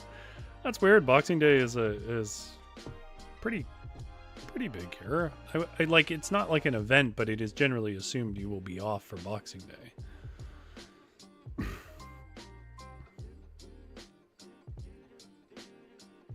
Witcher says it's supposed to be 38 degrees Celsius here tomorrow.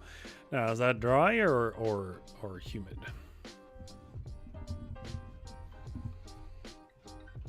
Matthew says, hopefully the sun should be back by Christmas, because it is currently raining. What do you do for Christmas? Do you have any traditions? Matthew says, it is varied because being islands, hot and dry places, very humid and others. True. Fair enough. Wherever it catches on the mountains, I guess. Exposed to many weather patterns, yeah.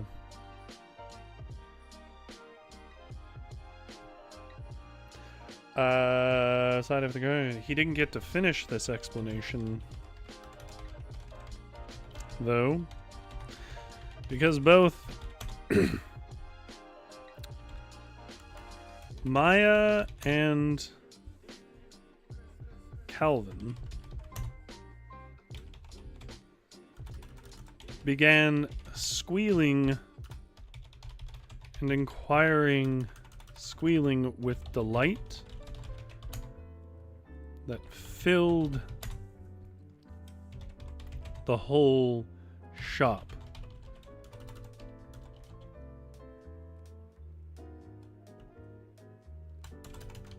It was near impossible to speak over. They had found the last edition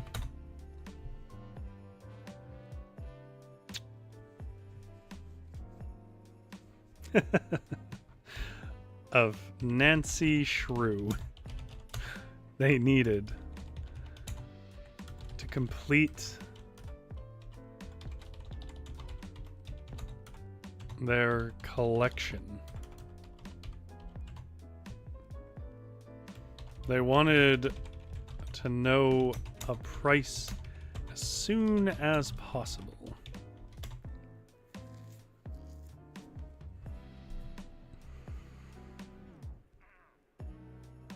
Matthew says Boxing Day is a Commonwealth thing, as it is a hangover from the British. I didn't know that, but that is interesting.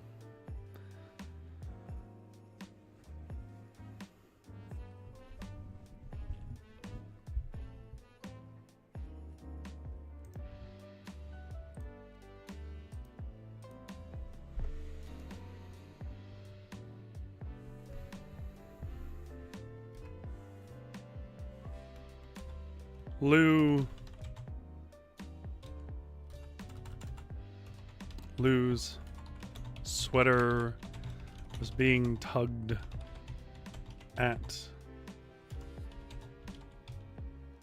The wombat was grumbling at him. And far off in the corner, the young Numbat was complaining into her phone again about how cold his shop was.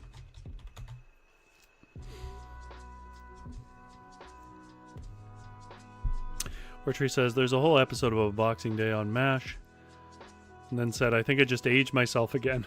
Well, yeah, but as I recall, we're of a similar age group, and neither one of us would have been alive when MASH came out.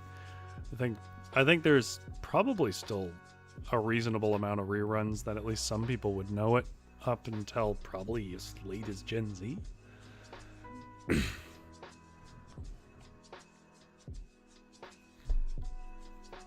I mean, it is an excellent show, MASH. Like, it is unreasonably well written for the era and what all of that.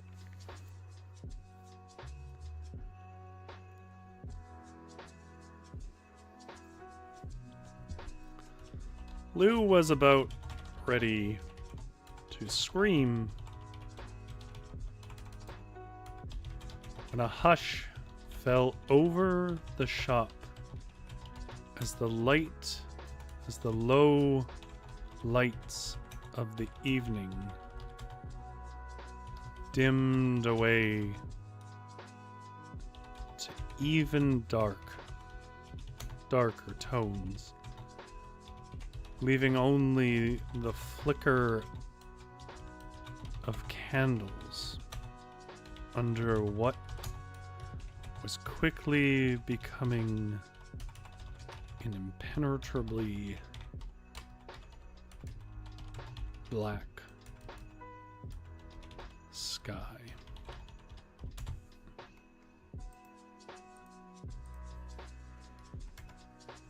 It was starfall.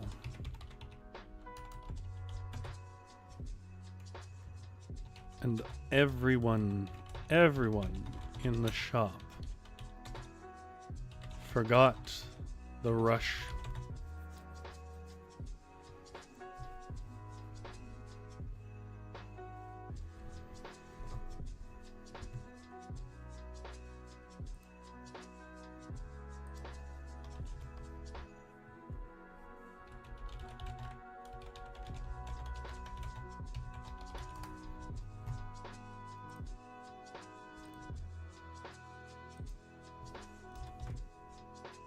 forgot the rush and focus of their individual lives.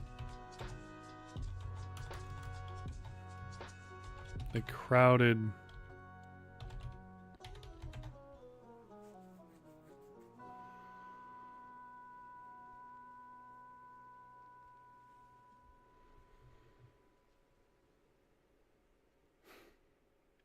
Everyone in the shop forgot the rush and focus of their individual. I don't know at what point MASH wouldn't age well. I don't mean in like an offensive or anything way, but because I actually don't think it was that daring in that regard. But I don't know when it wouldn't age well in terms of so many shows have kind of like taken its idea of television and done their own run of it.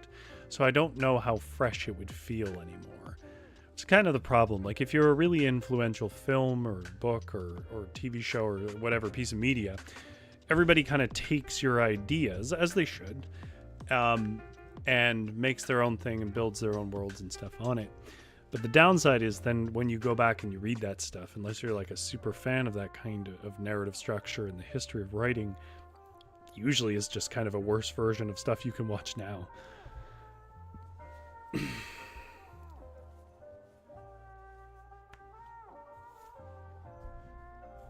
Jumpstore says, when I was growing up in elementary school, we had a game called MASH, but it stood for Mansion, Apartment, Shack, House. It was like a BuzzFeed quiz where I'd tell your future living situation. I've never heard of this. Is this like with the little paper?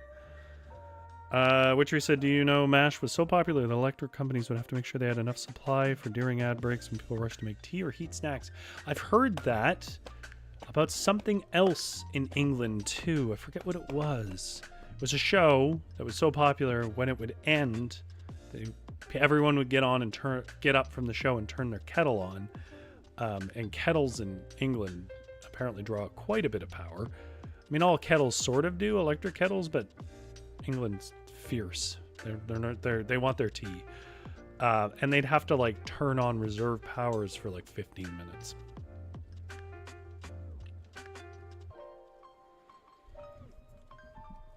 It was Starfall. Everyone in the shop forgot the rush and focus of their individual lives.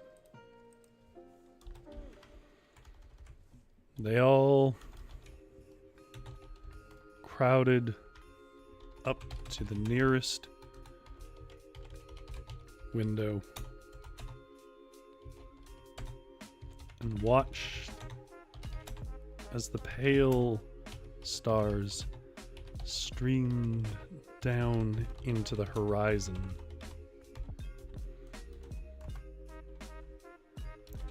Do you think maybe a star will come to Arborea?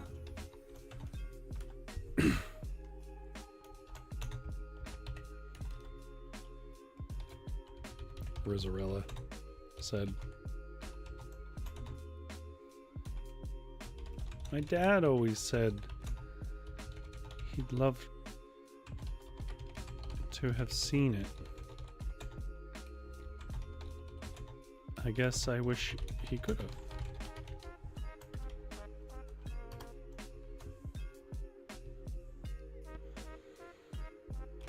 I met one once. Harold said, still rubbing at the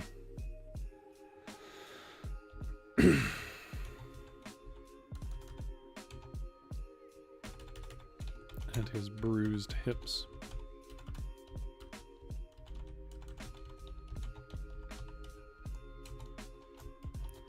Looked like a mouse with monarch wings.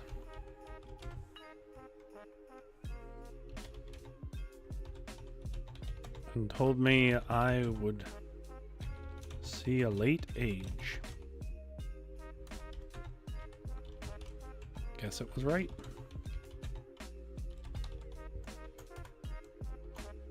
Wow. Maya and Kelvin said in unison, not elaborating but staring in a mesmerized way.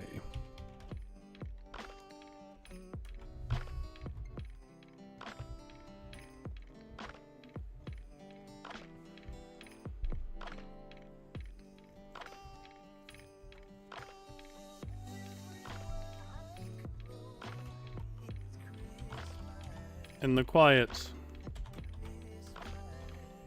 Lou peered out the window and watched as one star after another wisped down,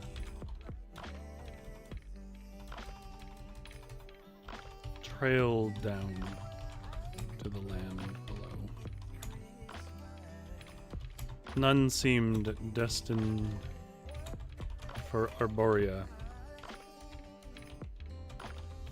but still the citizens in his shop watched on hopefully. Lou then bagged up the big Les Miserables.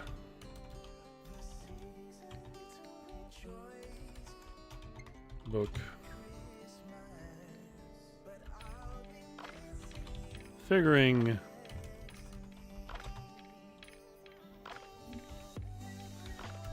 a book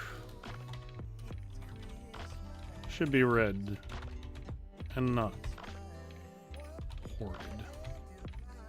Anyways.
Who then bagged up the big Les Miserables book, figuring a tale should be read and not hoarded anyways.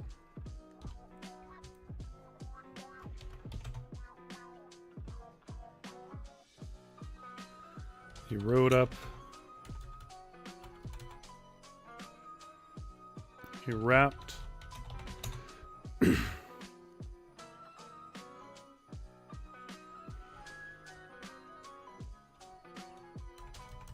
old Harold's books, which he insisted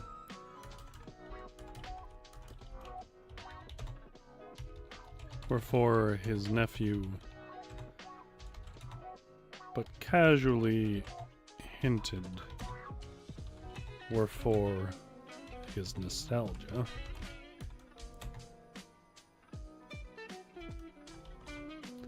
And set them on the counter.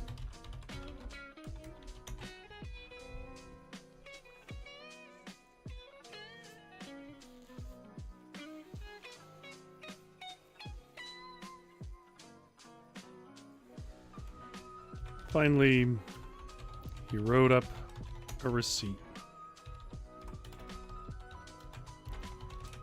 for the Nancy Shrew book with a bit of a discount, because it obviously was going to a home that would love it.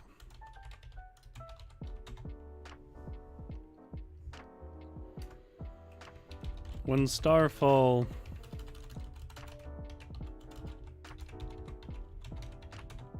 was done. The crowd turned back to find Lou well composed and ready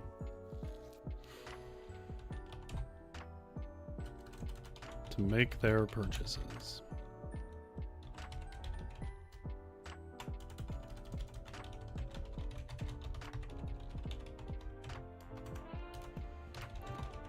The last to buy was old Harold. And as he walked away, he paused, turned his big, wobbly head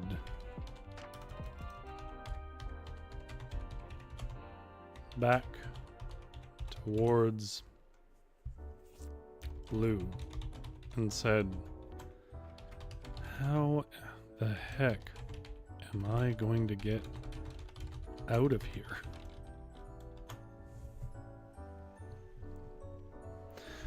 All right.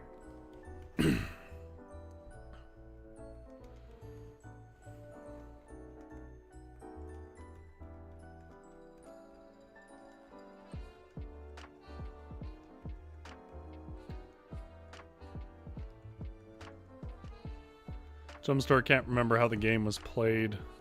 Fair enough. Genera says, didn't it require you to draw a spiral and count the lines or something? This is not something I played.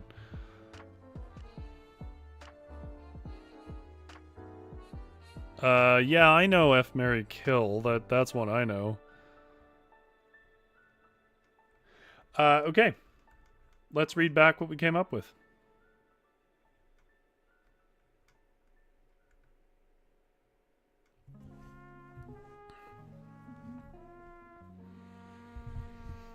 I'll have a drink of water.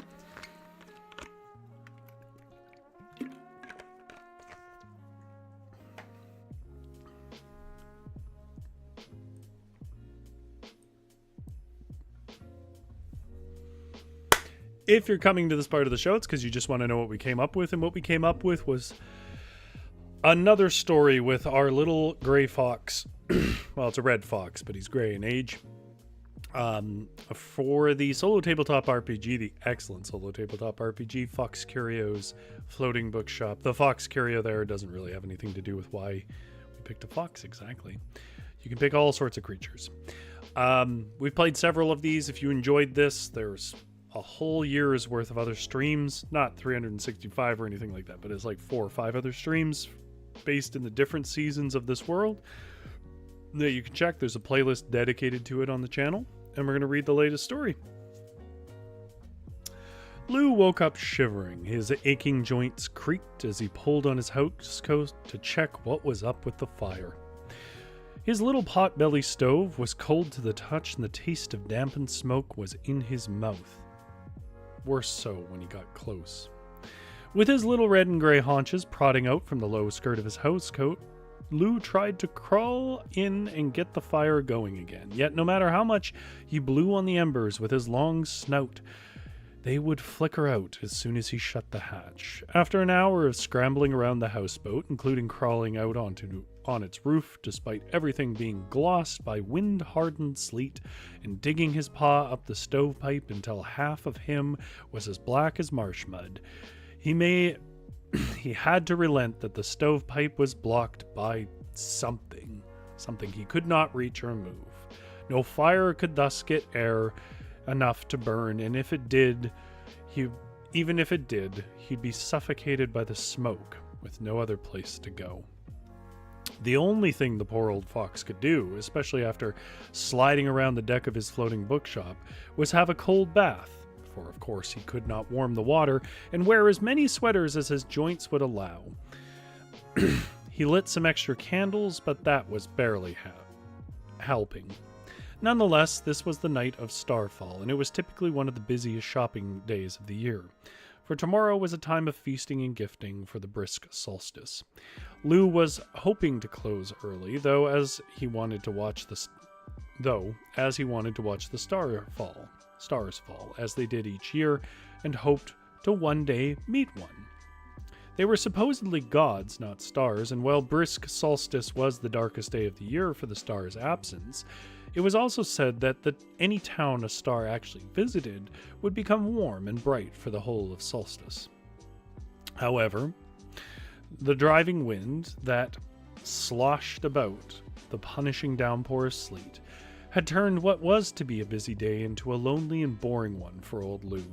He tried at one point to bundle up and go to town so he could recruit a repairman, but he slipped 4 times in the attempt, twice on the ramp off his boat, not his bod,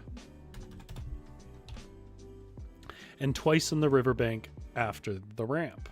So he just gave up, crawled back into his cold shop, decided to relent to having no fire. The weather stayed treacherous through the noonday sunset and the ensuing dark afternoon. It finally relented around dinner time, which, due to the issues with the stove, was for Lou some acorns and stale bread. The world outside his window was in every way a hard, frozen river where every surface that reached up into the horizon was glazed in sheets of thick white ice. Thus it was quite a surprise, one that elicited a yelp from Lou when his door swung open and in walked a customer. Oh, Janera's leaving. Sorry to see you go. And that you won't hear the end of the story, but it was good to see you, Janera. Hello! Welcome to my floating bookshop. But Lou began to say, but was quickly hushed by a narrow-nosed furry numbat in a hot pink hoodie lined with white deer down.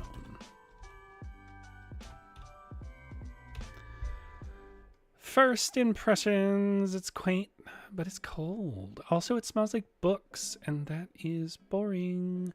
It's got a bit of an ironic vintage vibe, though. Keep you posted, my peeps. The numbat then held up 2 furry fingers and stuck out its narrow and amazingly long tongue until it was as a fern's curl.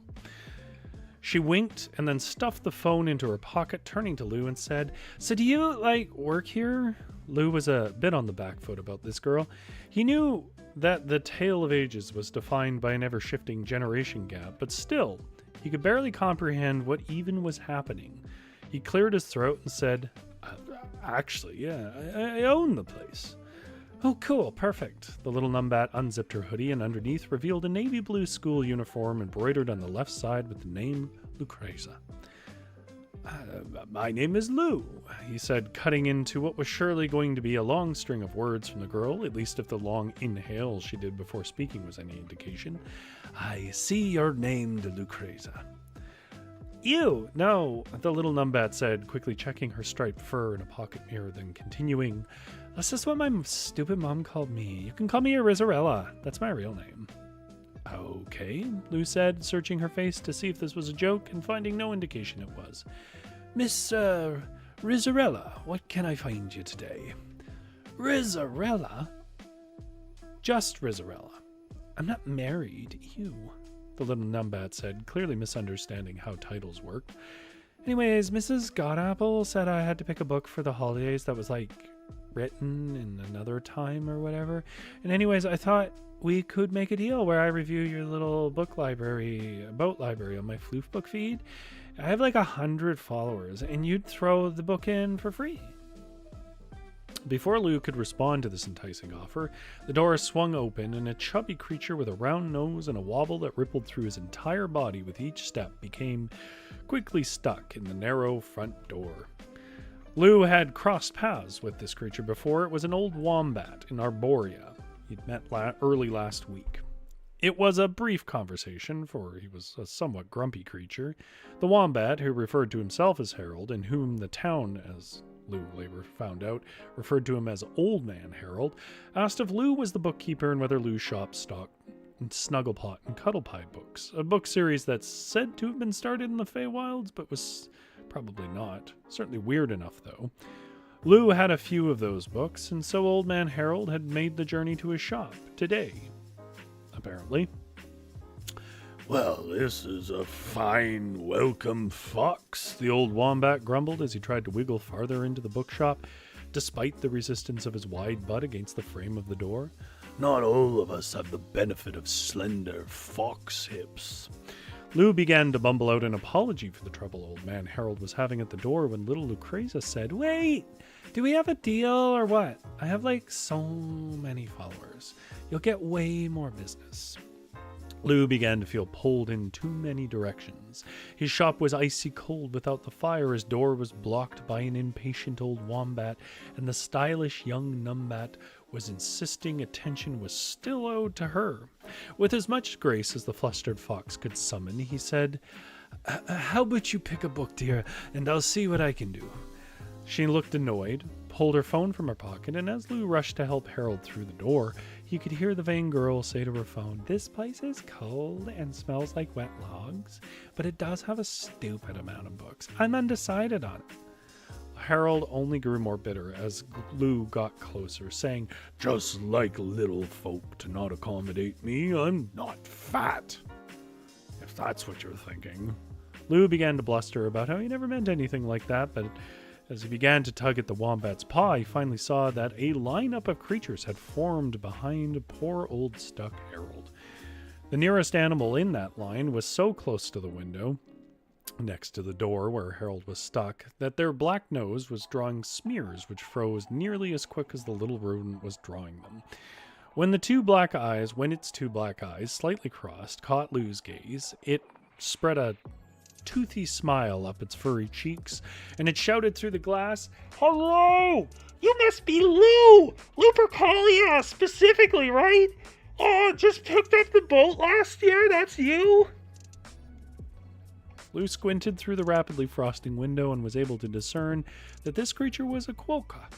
Though he could not explain why it had so much trivia about him, Lou just gestured to them rather than shout to give old poor Harold a shove through the door. Well, Harold was none too pleased with this turn of event. He began to complain that the city of Arborea was molesting his fuzzy butt.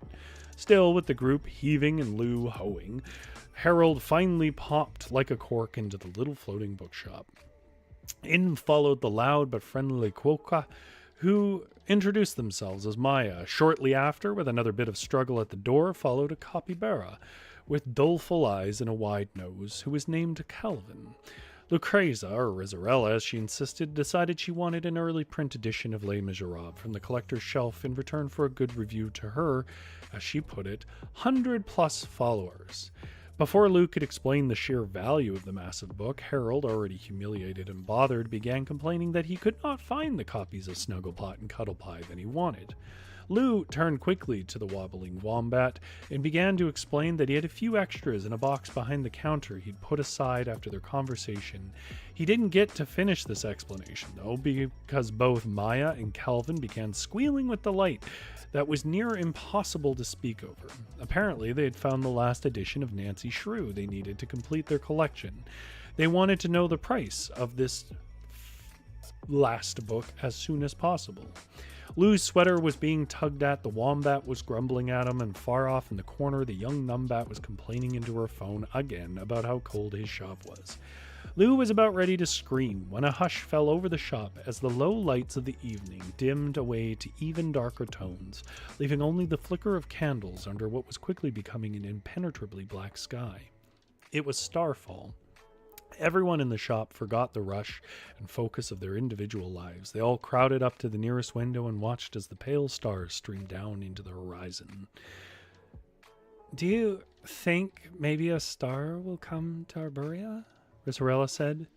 "My dad always said he'd love to have seen it. I guess I wish he could have." I met one once," Harold said, still rubbing at his bruised hips. "Looked like a mouse with monarch wings. Told me I would see a late age. Guess it was right." "Wow," Maya and Calvin said in unison, not elaborating but staring in a mesmerized way. In the quiet, Lou peered out the window and watched as one star after another trailed down to the land below. None seemed destined for Arborea, but still the citizens in his shop watched on hopefully. Lou then bagged up the big Les Miserables book, figuring a tale should be read and not hoarded anyways. He wrapped up old Harold's books, which he insisted were for his nephew, but casually hinted were for his nostalgia, and set them on the counter. And finally, he wrote up a receipt for the Nancy Shrew book with a bit of a discount, because it obviously was going to a home that would love it. When Starfall was done, the crowd turned back to find Lou well composed and ready to sell like the professional he was. The last to buy was old Harold, and as he walked away, he paused and turned his big wobbly head back towards Lou and said, "Well, now, how the heck am I going to get out of here?" And there we go. I forgot I got to make a phone call, so I'm going to have to make this a quick goodbye. Thank you so much to Genera, Jumstore, Witchery, GS, Tammy, Uncle Kitty, Mathieu. Again, I don't know if I'm saying your name right. Let me know if it's wrong. And hopefully nobody I'm forgetting. For watching tonight, last stream of the year. I will see you folks all in the new year. I don't know exactly when my next stream will be, but I do know I'll be gone a little longer than usual. Usually I'm off for a week, but because of how the dates line up, I'll probably be off a bit longer than that. Whether a week and a half or 2 weeks, I don't know. But beyond that, if you guys want to, there's a whole playlist of Fireside Fairy Tales where I read folklore and fairy tales that is exclusively about winter and Christmas. If you're looking for a place to start, my personal favorite is The Wild Hunt, one I did where we talk about my theory that the Wild Hunt is related to Santa Claus. And as for me, well, Merry Christmas, Happy Hanukkah, and if none of those fit how you celebrate, Happy Midwinter Feasting. May the storms of the Wild Hunt not make it through your window. As for me, I'm going to go cook for a week and then fall asleep.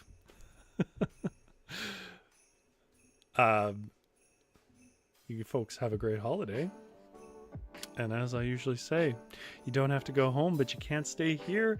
Get out of my shop!